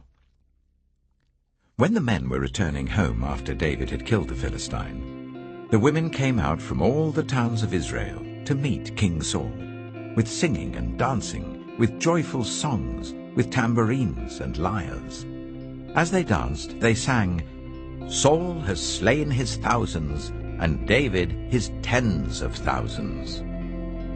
Saul was very angry. This refrain displeased him greatly. "They have credited David with tens of thousands," he thought, "but me with only thousands. What more can he get but the kingdom?" And from that time on, Saul kept a close eye on David. The next day, an evil spirit from God came forcefully on Saul. He was prophesying in his house while David was playing the lyre, as he usually did. Saul had a spear in his hand, and he hurled it, saying to himself, "I'll pin David to the wall." But David eluded him twice. Saul was afraid of David, because the Lord was with David, but had departed from Saul. So he sent David away from him and gave him command over 1,000 men. And David led the troops in their campaigns. In everything he did, he had great success, because the Lord was with him. When Saul saw how successful he was afraid of him. But all Israel and Judah loved David, because he led them in their campaigns. Saul said to David, "Here is my elder daughter, Merab. I will give her to you in marriage. Only serve me bravely and fight the battles of the Lord." For Saul said to himself, "I will not raise a hand against him. Let the Philistines do that." But David said to Saul, "Who am I, and what is my family or my clan in Israel, that I should become the king's son-in-law?" So when the time came for Merab, Saul's daughter, to be given to David, she was given in marriage to Adriel of Meholah. Now Saul's daughter, Michal, was in love with David, and when they told Saul about it, he was pleased. "I will give her to him," he thought, "so that she may be a snare to him, and so that the hand of the Philistines may be against him." So Saul said to David, "Now you have a second opportunity to become my son-in-law." Then Saul ordered his attendants, "Speak to David privately and say, 'Look, the king likes you, and his attendants all love you. Now become his son-in-law.'" They repeated these words to David, but David said, "Do you think it is a small matter to become the king's son-in-law? I'm only a poor man and little known." When Saul's servants told him what David had said, Saul replied, "Say to David, 'The king wants no other price for the bride than 100 Philistine foreskins to take revenge on his enemies.'" Saul's plan was for David to fall by the hands of the Philistines. When the attendants told David these things, he was pleased to become the king's son-in-law. So before the allotted time elapsed, David took his men with him and went out and killed 200 Philistines and brought back their foreskins. They counted out the full number to the king, so that David might become the king's son-in-law. Then Saul gave him his daughter Michal in marriage. When Saul realized that the Lord was with David, and that his daughter Michal loved David, Saul became still more afraid of him, and he remained his enemy for the rest of his days. The Philistine commanders continued to go out to battle, and as often as they did, David met with more success than the rest of Saul's officers, and his name became well known.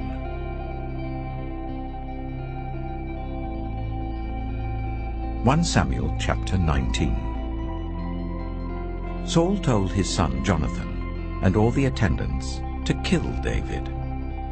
But Jonathan had taken a great liking to David and warned him, "My father Saul is looking for a chance to kill you. Be on your guard tomorrow morning. Go into hiding and stay there. I will go out and stand with my father in the field where you were. I'll speak to him about you and will tell you what I find out." Jonathan spoke well of David to Saul his father and said to him, "Let not the king do wrong to his servant David. He has not wronged you. And what he has done has benefited you greatly. He took his life in his hands when he killed the Philistine. The Lord won a great victory for all Israel, and you saw it and were glad. Why then would you do wrong to an innocent man like David by killing him for no reason?" Saul listened to Jonathan and took this oath, "As surely as the Lord lives, David will not be put to death." So Jonathan called David and told him the whole conversation. He brought him to Saul, and David was with Saul as before. Once more war broke out, and David went out and fought the Philistines. He struck them with such force that they fled before him. But an evil spirit from the Lord came on Saul as he was sitting in his house with his spear in his hand. While David was playing the lyre, Saul tried to pin him to the wall with his spear, but David eluded him as Saul drove the spear into the wall. That night David made good his escape. Saul sent men to David's house to watch it and to kill him in the morning. But Michal, David's wife, warned him, "If you don't run for your life tonight, tomorrow you'll be killed." So Michal let David down through a window, and he fled and escaped. Then Michal took an idol and laid it on the bed, covering it with a garment and putting some goat's hair at the head. When Saul sent the men to capture David, Michal said, "He is ill." Then Saul sent the men back to see David and told them, "Bring him up to me in his bed so that I may kill him." But when the men entered, there was the idol in the bed, and at the head was some goat's hair. Saul said to Michal, "Why did you deceive me like this and send my enemy away so that he escaped?" Michal told him, "He said to me, 'Let me get away. Why should I kill you?'" When David had fled and made his escape, he went to Samuel at Ramah and told him all that Saul had done to him. Then he and Samuel went to Naioth and stayed there. Word came to Saul, "David is in Naioth at Ramah." So he sent men to capture him. But when they saw a group of prophets prophesying, with Samuel standing there as their leader, the Spirit of God came on Saul's men, and they also prophesied. Saul was told about it, and he sent more men, and they prophesied too. Saul sent men a third time, and they also prophesied. Finally, he himself left for Ramah and went to the great cistern at Secu. And he asked, "Where are Samuel and David?" "Over in Naioth at Ramah," they said. So Saul went to Naioth at Ramah, but the Spirit of God came even on him. And he walked along prophesying until he came to Naioth. He stripped off his garments, and he too prophesied in Samuel's presence. He lay naked all that day and all that night. That is why people say, "Is Saul also among the prophets?" 1 Samuel chapter 20. Then David fled from Naioth at Ramah and went to Jonathan and asked, "What have I done? What is my crime? How have I wronged your father that he is trying to kill me?" "Never," Jonathan replied. "You're not going to die. Look, my father doesn't do anything great or small without letting me know. Why should he hide this from me? It isn't so." But David took an oath and said, "Your father knows very well that I have found favor in your eyes. And he has said to himself, 'Jonathan must not know this, or he will be grieved.' Yet as surely as the Lord lives and as you live, there is only a step between me and death." Jonathan said to David, "Whatever you want me to do, I'll do for you." So David said, "Look, tomorrow is the new moon feast, and I am supposed to dine with the king. But let me go and hide in the field until the evening of the day after tomorrow. If your father misses me at all, tell him, 'David earnestly asked my permission to hurry to Bethlehem, his hometown, because an annual sacrifice is being made there for his whole clan. If he says, 'Very well,' then your servant is safe. But if he loses his temper, you can be sure that he is determined to harm me. As for you, show kindness to your servant, for you have brought him into a covenant with you before the Lord. If I am guilty, then kill me yourself. Why hand me over to your father?"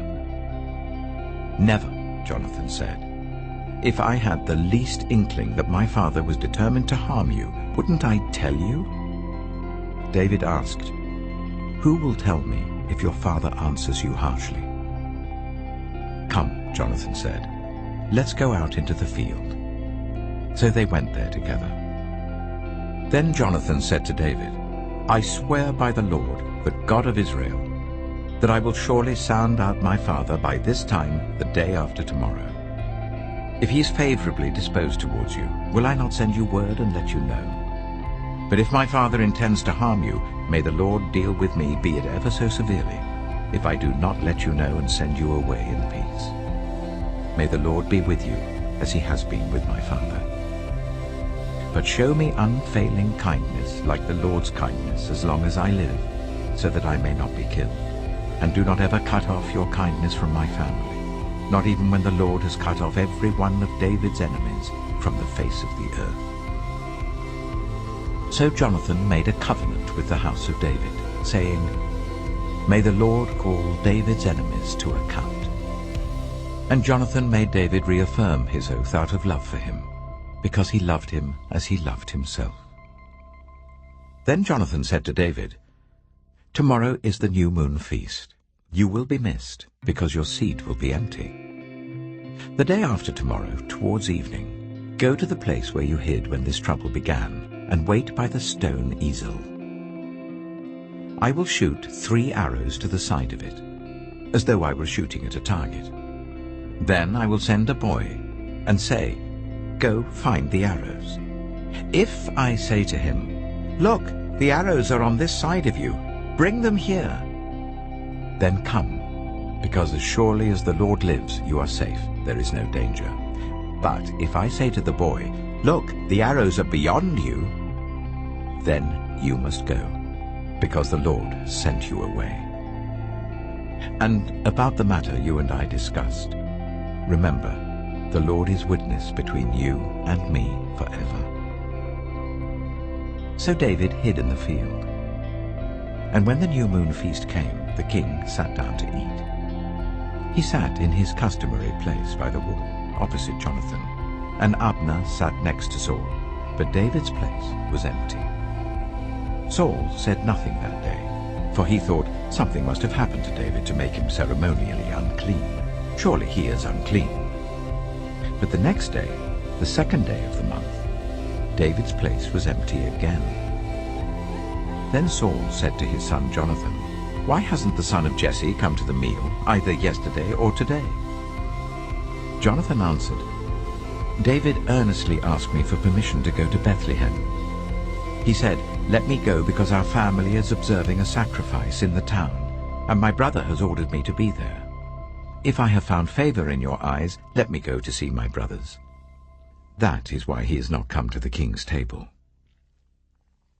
Saul's anger flared up at Jonathan, and he said to him, "You son of a perverse and rebellious woman! Don't I know that you have sided with the son of Jesse to your own shame, and to the shame of the mother who bore you? As long as the son of Jesse lives on this earth, neither you nor your kingdom will be established. Now send someone to bring him to me, for he must die." "Why should he be put to death? What has he done?" Jonathan asked his father. But Saul hurled his spear at him to kill him. Then Jonathan knew that his father intended to kill David. Jonathan got up from the table in fierce anger.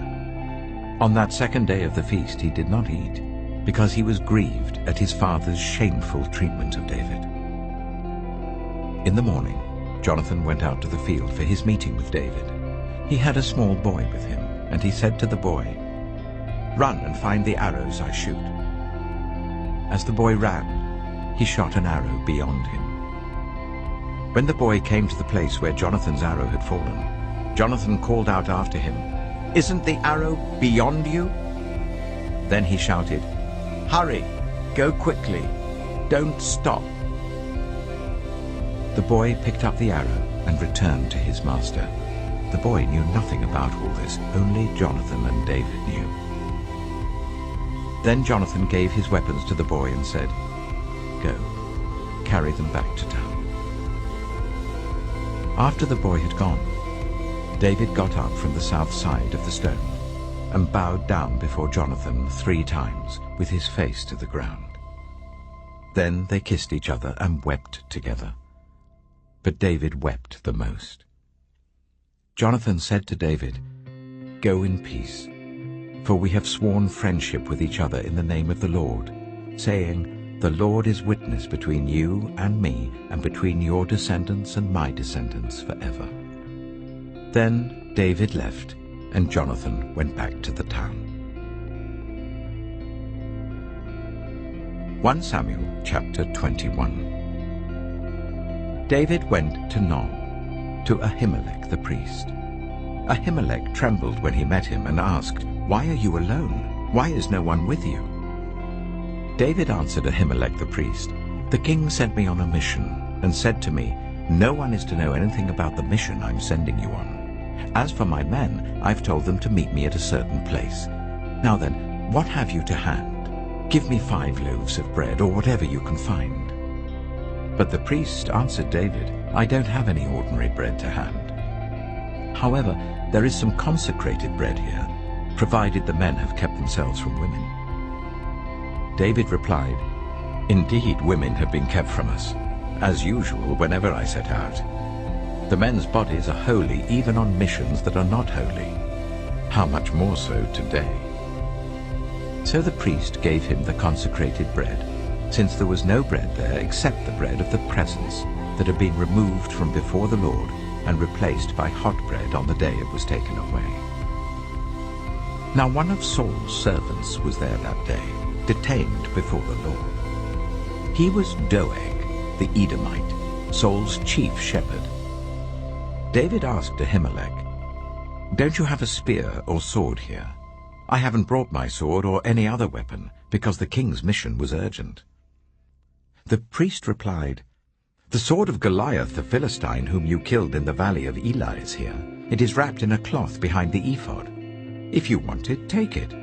There is no sword here but that one." David said, "There is none like it. Give it to me." That day David fled from Saul and went to Achish, king of Gath. But the servants of Achish said to him, "Isn't this David, the king of the land? Isn't he the one they sing about in their dances? Saul has slain his thousands, and David his tens of thousands." David took these words to heart, and was very much afraid of Achish, king of Gath. So he feigned insanity in their presence. And while he was in their hands, he acted like a madman, making marks on the doors of the gate and letting saliva run down his beard. Achish said to his servants, "Look at the man, he's insane. Why bring him to me? Am I so short of madmen that you have to bring this fellow here to carry on like this in front of me? Must this man come into my house?" 1 Samuel chapter 22. David left Gath and escaped to the cave of Adullam. When his brothers and his father's household heard about it, they went down to him there. All those who were in distress or in debt or discontented gathered round him, and he became their commander. About 400 men were with him. From there David went to Mizpah in Moab, and said to the king of Moab, "Would you let my father and mother come and stay with you until I learn what God will do for me?"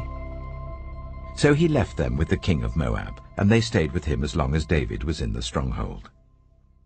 But the prophet Gad said to David, "Do not stay in the stronghold.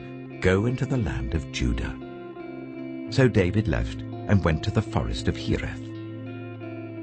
Now Saul heard that David and his men had been discovered, and Saul was seated, spear in hand, under the tamarisk tree on the hill at Gibeah, with all his officials standing at his side. He said to them, "Listen, men of Benjamin. Will the son of Jesse give all of you fields and vineyards? Will he make all of you commanders of thousands and commanders of hundreds? Is that why you've all conspired against me? No one tells me when my son makes a covenant with the son of Jesse.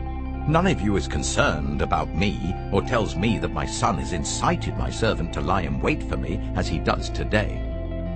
But Doeg the Edomite, who was standing with Saul's officials, said, "I saw the son of Jesse come to Ahimelech, son of Ahitub at Nob. Ahimelech inquired of the Lord for him. He also gave him provisions and the sword of Goliath the Philistine." Then the king sent for the priest Ahimelech, son of Ahitub, and all the men of his family, who were the priests at Nob, and they all came to the king. Saul said, "Listen now, son of Ahitub." "Yes, my lord," he answered. Saul said to him, "Why have you conspired against me, you and the son of Jesse, giving him bread and a sword, and inquiring of God for him, so that he has rebelled against me and lies in wait for me, as he does today?"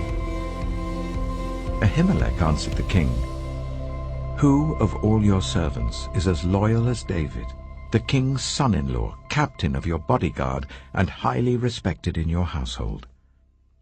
Was that day the first time I inquired of God for him? Of course not. Let not the king accuse your servant or any of his father's family, for your servant knows nothing at all about this whole affair." But the king said, "You shall surely die, Ahimelech, you and your whole family." Then the king ordered the guards at his side, "Turn and kill the priests of the Lord, because they too have sided with David. They knew he was fleeing, yet they did not tell me." But the king's officials were unwilling to raise a hand to strike the priests of the Lord. The king then ordered Doeg, "You turn and strike down the priests." So Doeg the Edomite turned and struck them down.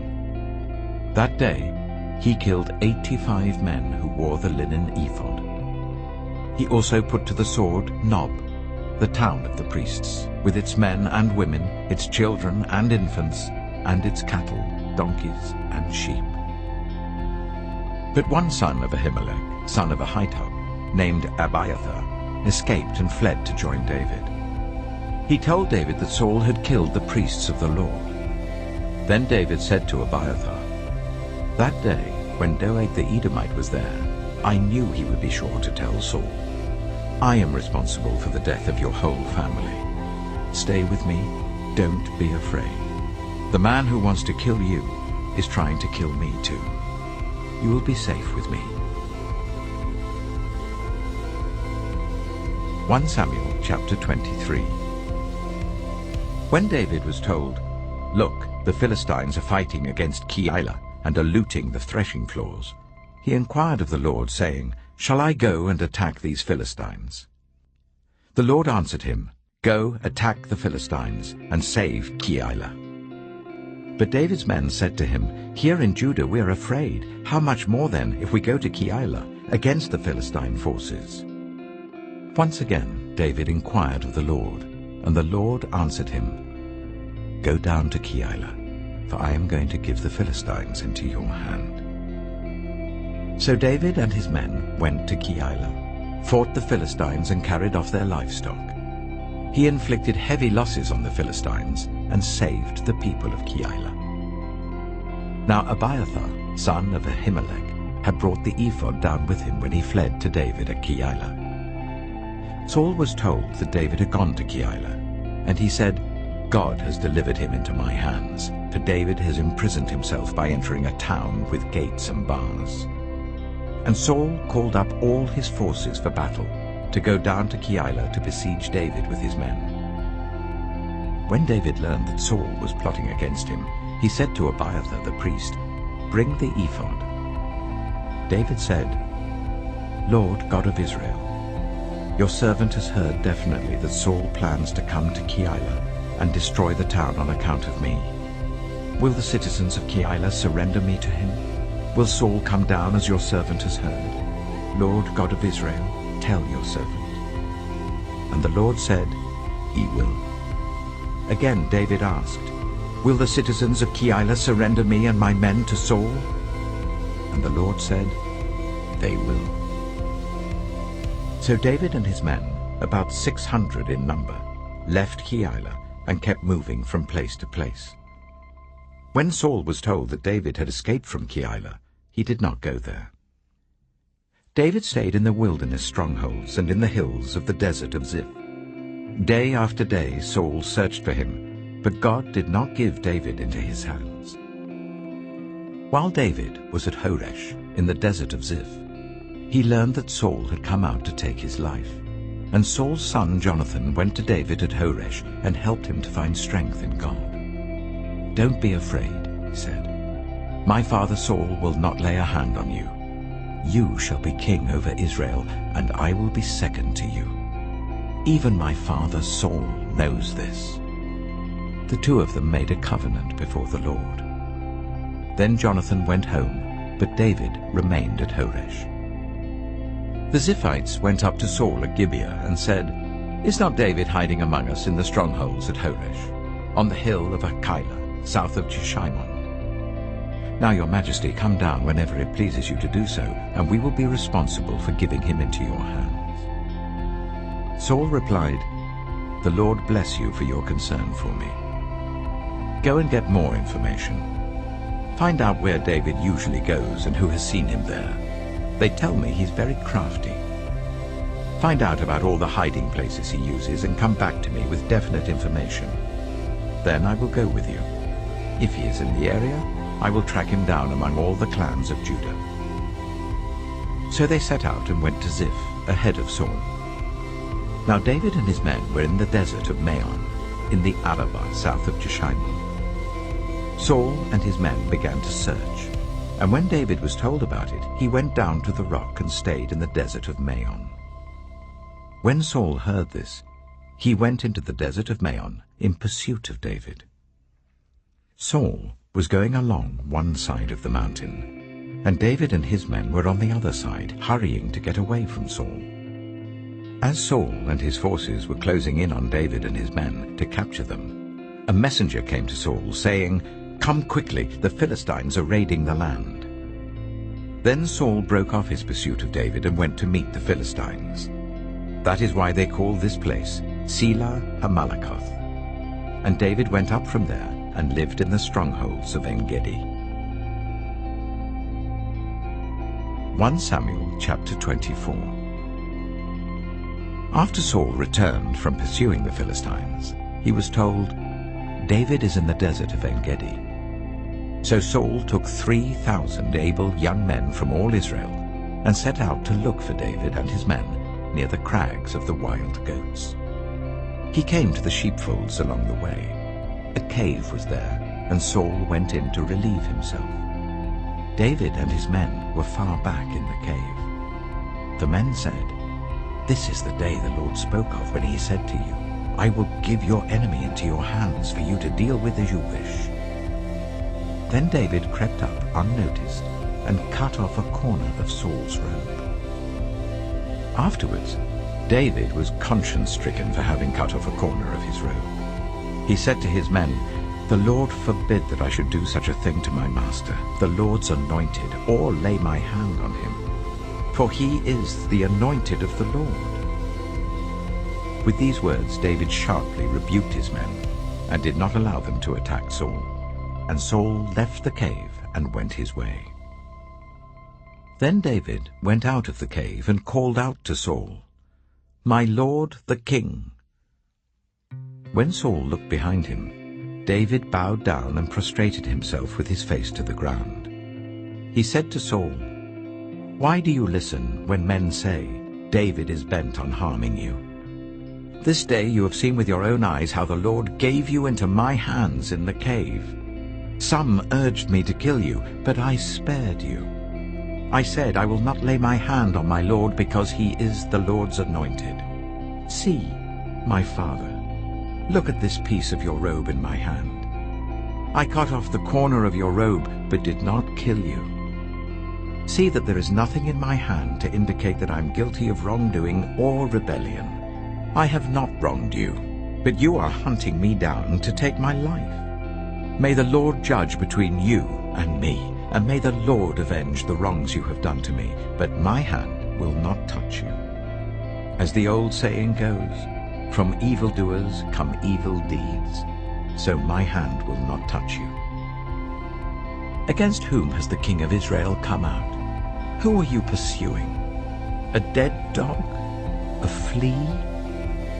May the Lord be our judge and decide between us. May he consider my cause and uphold it. May he vindicate me by delivering me from your hand. When David finished saying this, Saul asked, "Is that your voice, David, my son?" And he wept aloud. "You are more righteous than I," he said. "You have treated me well, but I have treated you badly. You have just now told me about the good you did to me. The Lord gave me into your hands, but you did not kill me. When a man finds his enemy, does he let him get away unharmed? May the Lord reward you well for the way you've treated me today. I know that you will surely be king, and that the kingdom of Israel will be established in your hands. Now swear to me by the Lord that you will not kill off my descendants or wipe out my name from my father's family." So David gave his oath to Saul. Then Saul returned home, but David and his men went up to the stronghold. 1 Samuel chapter 25. Now Samuel died, and all Israel assembled and mourned for him, and they buried him at his home in Ramah. Then David moved down into the desert of Paran. A certain man in Maon, who had property there at Carmel, was very wealthy. He had 1,000 goats and 3,000 sheep, which he was shearing in Carmel. His name was Nabal, and his wife's name was Abigail. She was an intelligent and beautiful woman, but her husband was surly and mean in his dealings. He was a Calebite. While David was in the wilderness, he heard that Nabal was shearing sheep. So he sent 10 young men and said to them, "Go up to Nabal at Carmel and greet him in my name. Say to him, 'Long life to you, good health to you and your household, and good health to all that is yours. Now I hear that it is sheep shearing time.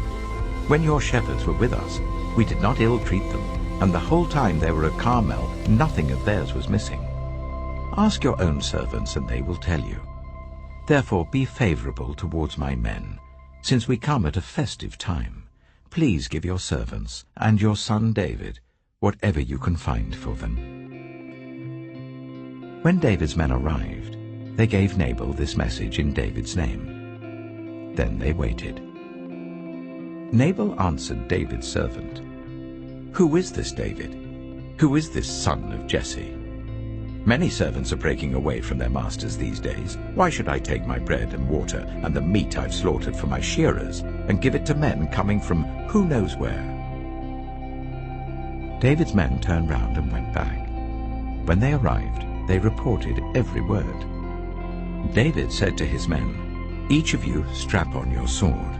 So they did, and David strapped his on as well.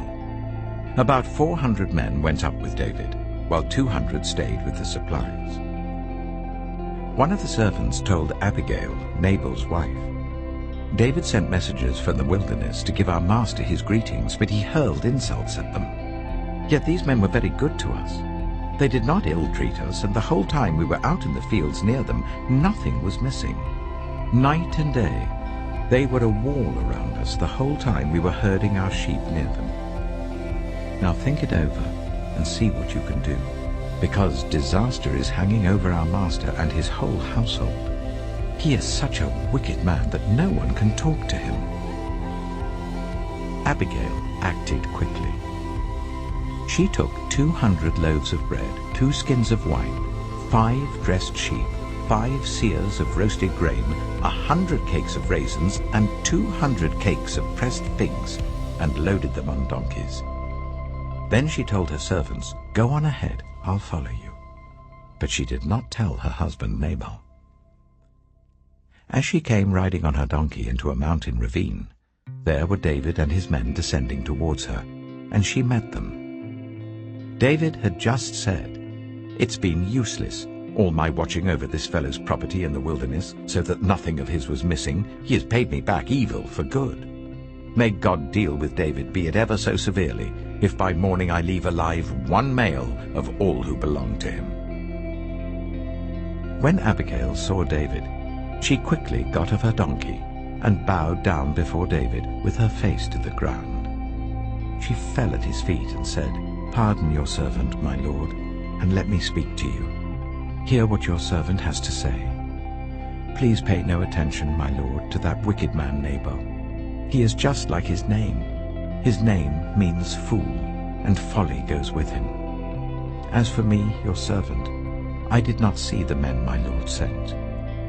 And now, my lord, as surely as the Lord your God lives and as you live, since the Lord has kept you from bloodshed and from avenging yourself with your own hands, may your enemies and all who are intent on harming my lord be like Nabal. And let this gift which your servant has brought to my lord be given to the men who follow you. Please forgive your servant's presumption. The Lord your God will certainly make a lasting dynasty for my lord, because you fight the Lord's battles, and no wrongdoing will be found in you as long as you live. Even though someone is pursuing you to take your life, the life of my lord will be bound securely in the bundle of the living by the Lord your God. But the lives of your enemies he will hurl away as from the pocket of a sling. When the Lord has fulfilled for my lord every good thing he promised concerning him, and has appointed him ruler over Israel, my lord will not have on his conscience the staggering burden of needless bloodshed or of having avenged himself. And when the Lord your God has brought my lord success, remember your servant." David said to Abigail, "Praise be to the Lord, the God of Israel, who has sent you today to meet me. May you be blessed for your good judgment, and for keeping me from bloodshed this day, and from avenging myself with my own hands. Otherwise, as surely as the Lord, the God of Israel, lives, who has kept me from harming you, if you had not come quickly to meet me, not one male belonging to Nabal would have been left alive by daybreak."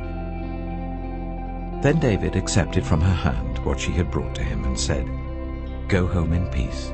I have heard your words and granted your request." When Abigail went to Nabal, he was in the house holding a banquet like that of a king. He was in high spirits and very drunk. So she told him nothing at all until daybreak.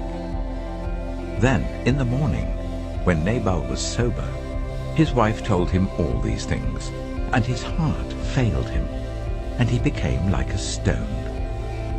About 10 days later, the Lord struck Nabal, and he died. When David heard that Nabal was dead, he said, "Praise be to the Lord, who has upheld my cause against Nabal for treating me with contempt. He has kept his servant from doing wrong, and has brought Nabal's wrongdoing down on his own head." Then David sent word to Abigail, asking her to become his wife. His servants went to Carmel and said to Abigail, "David has sent us to you to take you to become his wife." She bowed down with her face to the ground and said, "I am your servant, and am ready to serve you and wash the feet of my lord's servants." Abigail quickly got on a donkey, and attended by her 5 female servants, went with David's messengers and became his wife. David had also married Ahinoam of Jezreel, and they were both his wives. But Saul had given his daughter Michal, David's wife, to Paltiel, son of Laish, who was from Galim. 1 Samuel chapter 26. The Ziphites went to Saul at Gibeah, and said, "Is not David hiding on the hill of Hachilah, which faces Jeshimon?" So Saul went down to the desert of Ziph with his 3,000 select Israelite troops to search there for David. Saul made his camp beside the road on the hill of Hachilah facing Jeshimon, but David stayed in the wilderness. When he saw that Saul had followed him there, he sent out scouts and learned that Saul had definitely arrived. Then David set out and went to the place where Saul had camped. He saw where Saul and Abner, son of Ner, the commander of the army, had lain down. Saul was lying inside the camp, with the army camped around him. David then asked Ahimelech the Hittite and Abishai, son of Zeruiah, Joab's brother, "Who will go down into the camp with me to Saul?" "I'll go with you," said Abishai. So David and Abishai went to the army by night, and there was Saul, lying asleep inside the camp with his spear stuck in the ground near his head. Abner and the soldiers were lying round him. Abishai said to David, "Today God has given your enemy into your hands. Now let me pin him to the ground with one thrust of the spear. I won't strike him twice." But David said to Abishai, "Don't destroy him. Who can lay a hand on the Lord's anointed and be guiltless? As surely as the Lord lives," he said, "the Lord himself will strike him, or his time will come and he will die, or he will go into battle and perish. But the Lord forbid that I should lay a hand on the Lord's anointed. Now get the spear and water jug that are near his head, and let's go." So David took the spear and water jug near Saul's head, and they left. No one saw or knew about it, nor did anyone wake up. They were all sleeping, because the Lord had put them into a deep sleep. Then David crossed over to the other side and stood on top of the hill some distance away. There was a wide space between them. He called out to the army and to Abner, son of Ner, "Aren't you going to answer me, Abner?" Abner replied, "Who are you who calls to the king?" David said, "You're a man, aren't you? And who is like you in Israel? Why didn't you guard your lord the king? Someone came to destroy your lord the king. What you have done is not good. As surely as the Lord lives, you and your men must die, because you did not guard your master, the Lord's anointed. Look around you. Where are the king's spear and water jug that were near his head?" Saul recognized David's voice and said, "Is that your voice, David, my son?" David replied, "Yes, it is, my lord the king." And he added, "Why is my lord pursuing his servant? What have I done, and what wrong am I guilty of? Now let my lord the king listen to his servant's words. If the Lord has incited you against me, then may he accept an offering. If, however, people have done it, may they be cursed before the Lord. They have driven me today from my share in the Lord's inheritance, and have said, 'Go serve other gods.' Now do not let my blood fall to the ground far from the presence of the Lord. The king of Israel has come out to look for a flea, as one hunts a partridge in the mountains." Then Saul said, "I have sinned. Come back, David, my son. Because you considered my life precious today, I will not try to harm you again. Surely I have acted like a fool, and have been terribly wrong." "Here is the king's spear," David answered. "Let one of your young men come over and get it. The Lord rewards everyone for their righteousness and faithfulness. The Lord gave you into my hands today, but I would not lay a hand on the Lord's anointed. As surely as I valued your life today, so may the Lord value my life and deliver me from all trouble." Then Saul said to David, "May you be blessed, David, my son. You will do great things and surely triumph." So David went on his way, and Saul returned home. 1 Samuel chapter 27. But David thought to himself, "One of these days I shall be destroyed by the hand of Saul. The best thing I can do is to escape to the land of the Philistines. Then Saul will give up searching for me anywhere in Israel, and I will slip out of his hand." So David and the 600 men with him left and went over to Achish, son of Maok, king of Gath. David and his men settled in Gath with Achish. Each man had his family with him. and David had his 2 wives, Ahinoam of Jezreel and Abigail of Carmel, the widow of Nabal. When Saul was told that David had fled to Gath, he no longer searched for him. Then David said to Achish, "If I have found favor in your eyes, let a place be assigned to me in one of the country towns, that I may live there. Why should your servant live in the royal city with you?" So on that day Achish gave him Ziklag, and it has belonged to the kings of Judah ever since. David lived in Philistine territory for 1 year and 4 months. Now David and his men went up and raided the Geshurites, the Girzites, and the Amalekites.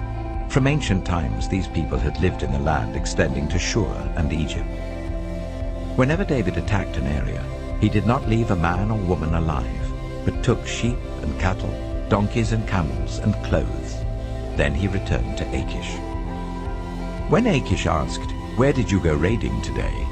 David would say, "Against the Negev of Judah," or "Against the Negev of Jerahmeel," or "Against the Negev of the Kenites." He did not leave a man or woman alive to be brought to Gath, for he thought, they might inform on us and say, "This is what David did." And such was his practice as long as he lived in Philistine territory. Achish trusted David and said to himself, "He has become so obnoxious to his people, the Israelites, that he will be my servant for life." 1 Samuel chapter 28. In those days the Philistines gathered their forces to fight against Israel. Achish said to David, "You must understand that you and your men will accompany me in the army." David said, "Then you will see for yourself what your servant can do." Achish replied, "Very well. I will make you my bodyguard for life." Now Samuel was dead, and all Israel had mourned for him and buried him in his own town of Ramah. Saul had expelled the mediums and spiritists from the land. The Philistines assembled and came up and set up camp at Shunem, while Saul gathered all Israel and set up camp at Gilboa. When Saul saw the Philistine army, he was afraid. Terror filled his heart. He inquired of the Lord, but the Lord did not answer him by dreams or Urim or prophets. Saul then said to his attendants, "Find me a woman who is a medium, so that I may go and inquire of her." "There is one in Endor," they said. So Saul disguised himself, putting on other clothes, and at night he and 2 men went to the woman.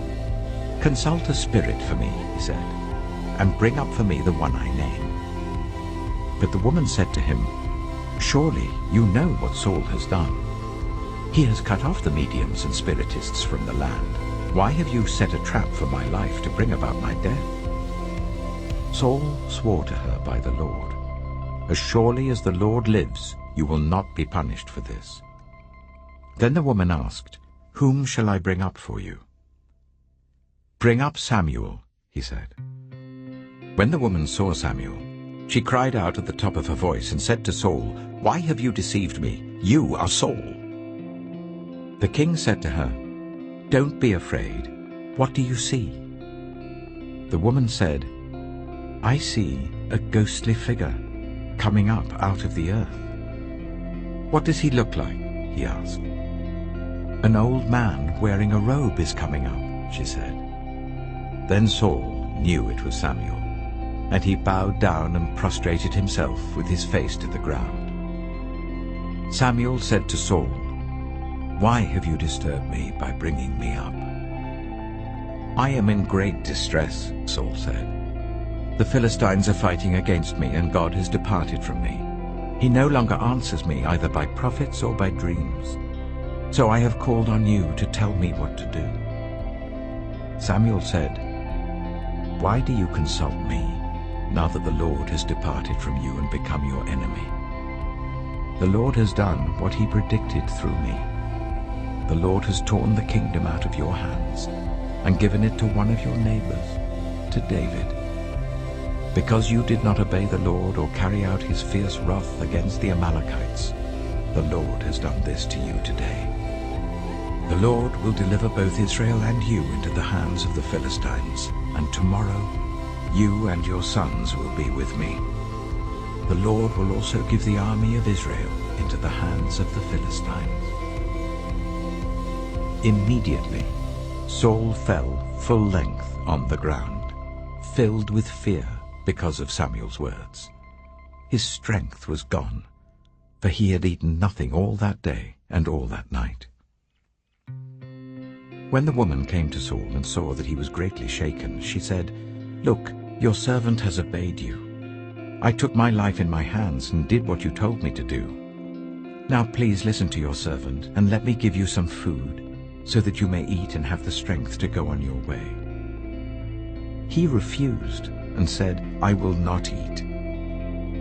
But his men joined with the woman in urging him, and he listened to them. He got up from the ground and sat on the couch. The woman had a fattened calf at the house, which she slaughtered at once. She took some flour, kneaded it, and baked bread without yeast. Then she set it before Saul and his men, and they ate. That same night they got up and left. 1 Samuel chapter 29. The Philistines gathered all their forces at Aphek, and Israel camped by the spring in Jezreel. As the Philistine rulers marched with their units of hundreds and thousands, David and his men were marching at the rear with Achish. The commanders of the Philistines asked, "What about these Hebrews?" Achish replied, "Is this not David, who was an officer of Saul, king of Israel? He has already been with me for over a year, and from the day he left Saul until now, I have found no fault in him."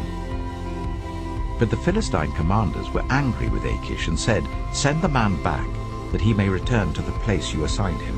He must not go with us into battle, or he will turn against us during the fighting." How better could he regain his master's favor than by taking the heads of our own men?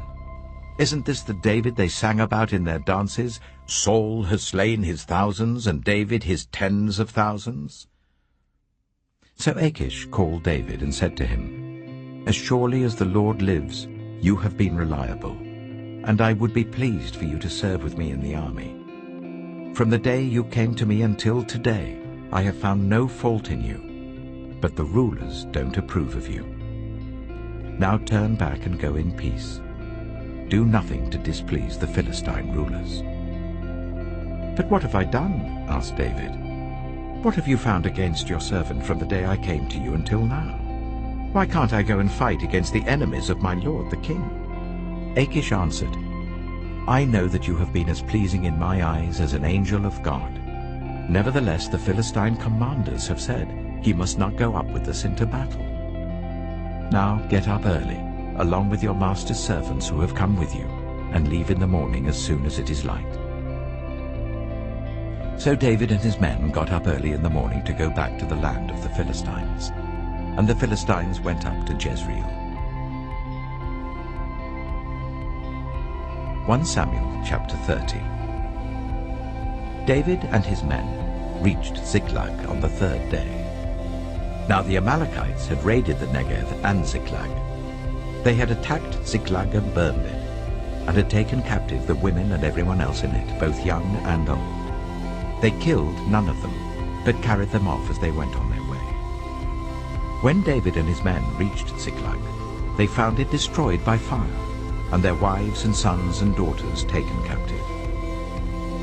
So David and his men wept aloud until they had no strength left to weep. David's 2 wives had been captured, Ahinoam of Jezreel and Abigail, the widow of Nabal of Carmel. David was greatly distressed because the men were talking of stoning him. Each one was bitter in spirit because of his sons and daughters. But David found strength in the Lord his God. Then David said to Abiathar the priest, the son of Ahimelech, "Bring me the ephod." Abiathar brought it to him, and David inquired of the Lord, "Shall I pursue this raiding party? Will I overtake them?" "Pursue them," he answered. "You will certainly overtake them and succeed in the rescue." David and 600 men with him came to the Bezor valley, where some stayed behind. 200 of them were too exhausted to cross the valley, but David and the other 400 continued the pursuit.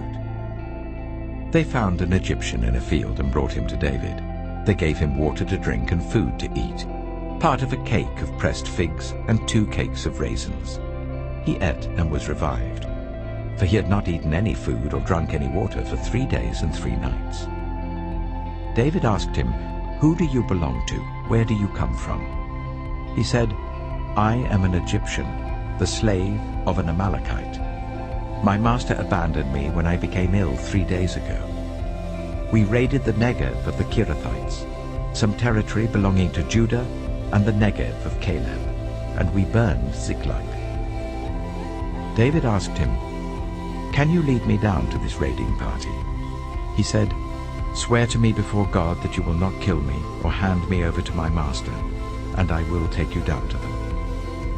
He led David down, and there they were, scattered over the countryside, eating, drinking, and reveling because of the great amount of plunder they had taken from the land of the Philistines and from Judah.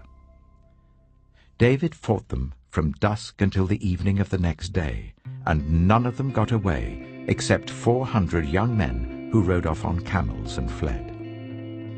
David recovered everything the Amalekites had taken, including his 2 wives.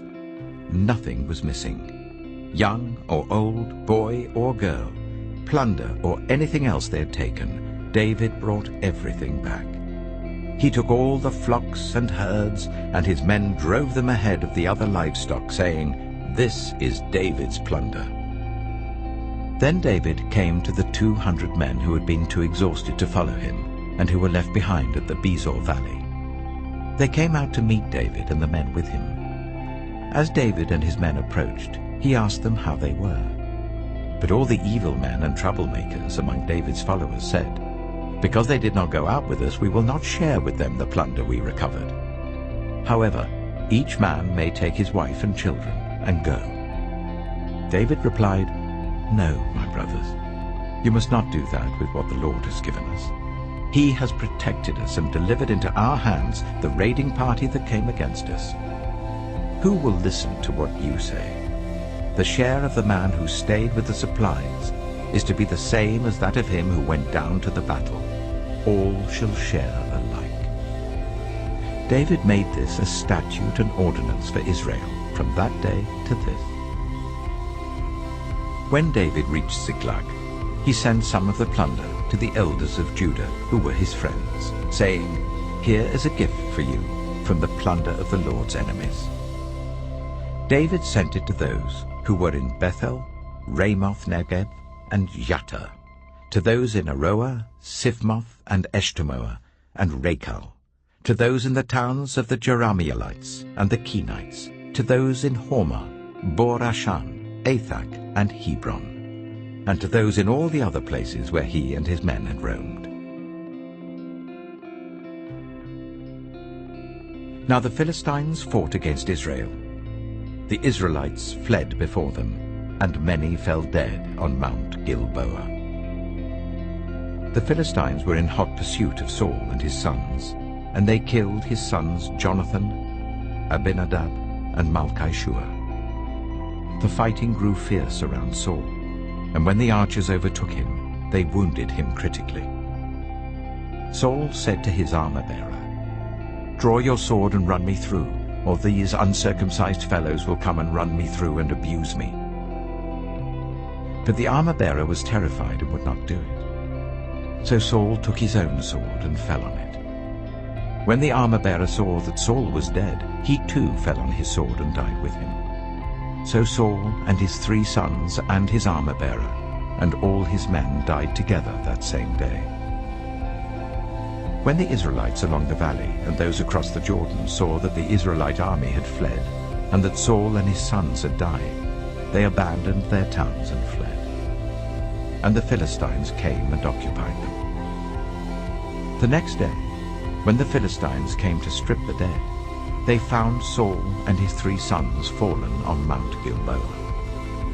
They cut off his head and stripped off his armor, and they sent messengers throughout the land of the Philistines to proclaim the news in the temple of their idols and among their people. They put his armor in the temple of the Ashtoreths and fastened his body to the wall of Bethshan. When the people of Jabesh-Gilead heard what the Philistines had done to Saul, all their valiant men marched through the night to Beth-shan. They took down the bodies of Saul and his sons from the wall of Beth-shan and went to Jabesh, where they burned them. Then they took their bones and buried them under a tamarisk tree at Jabesh, and they fasted 7 days.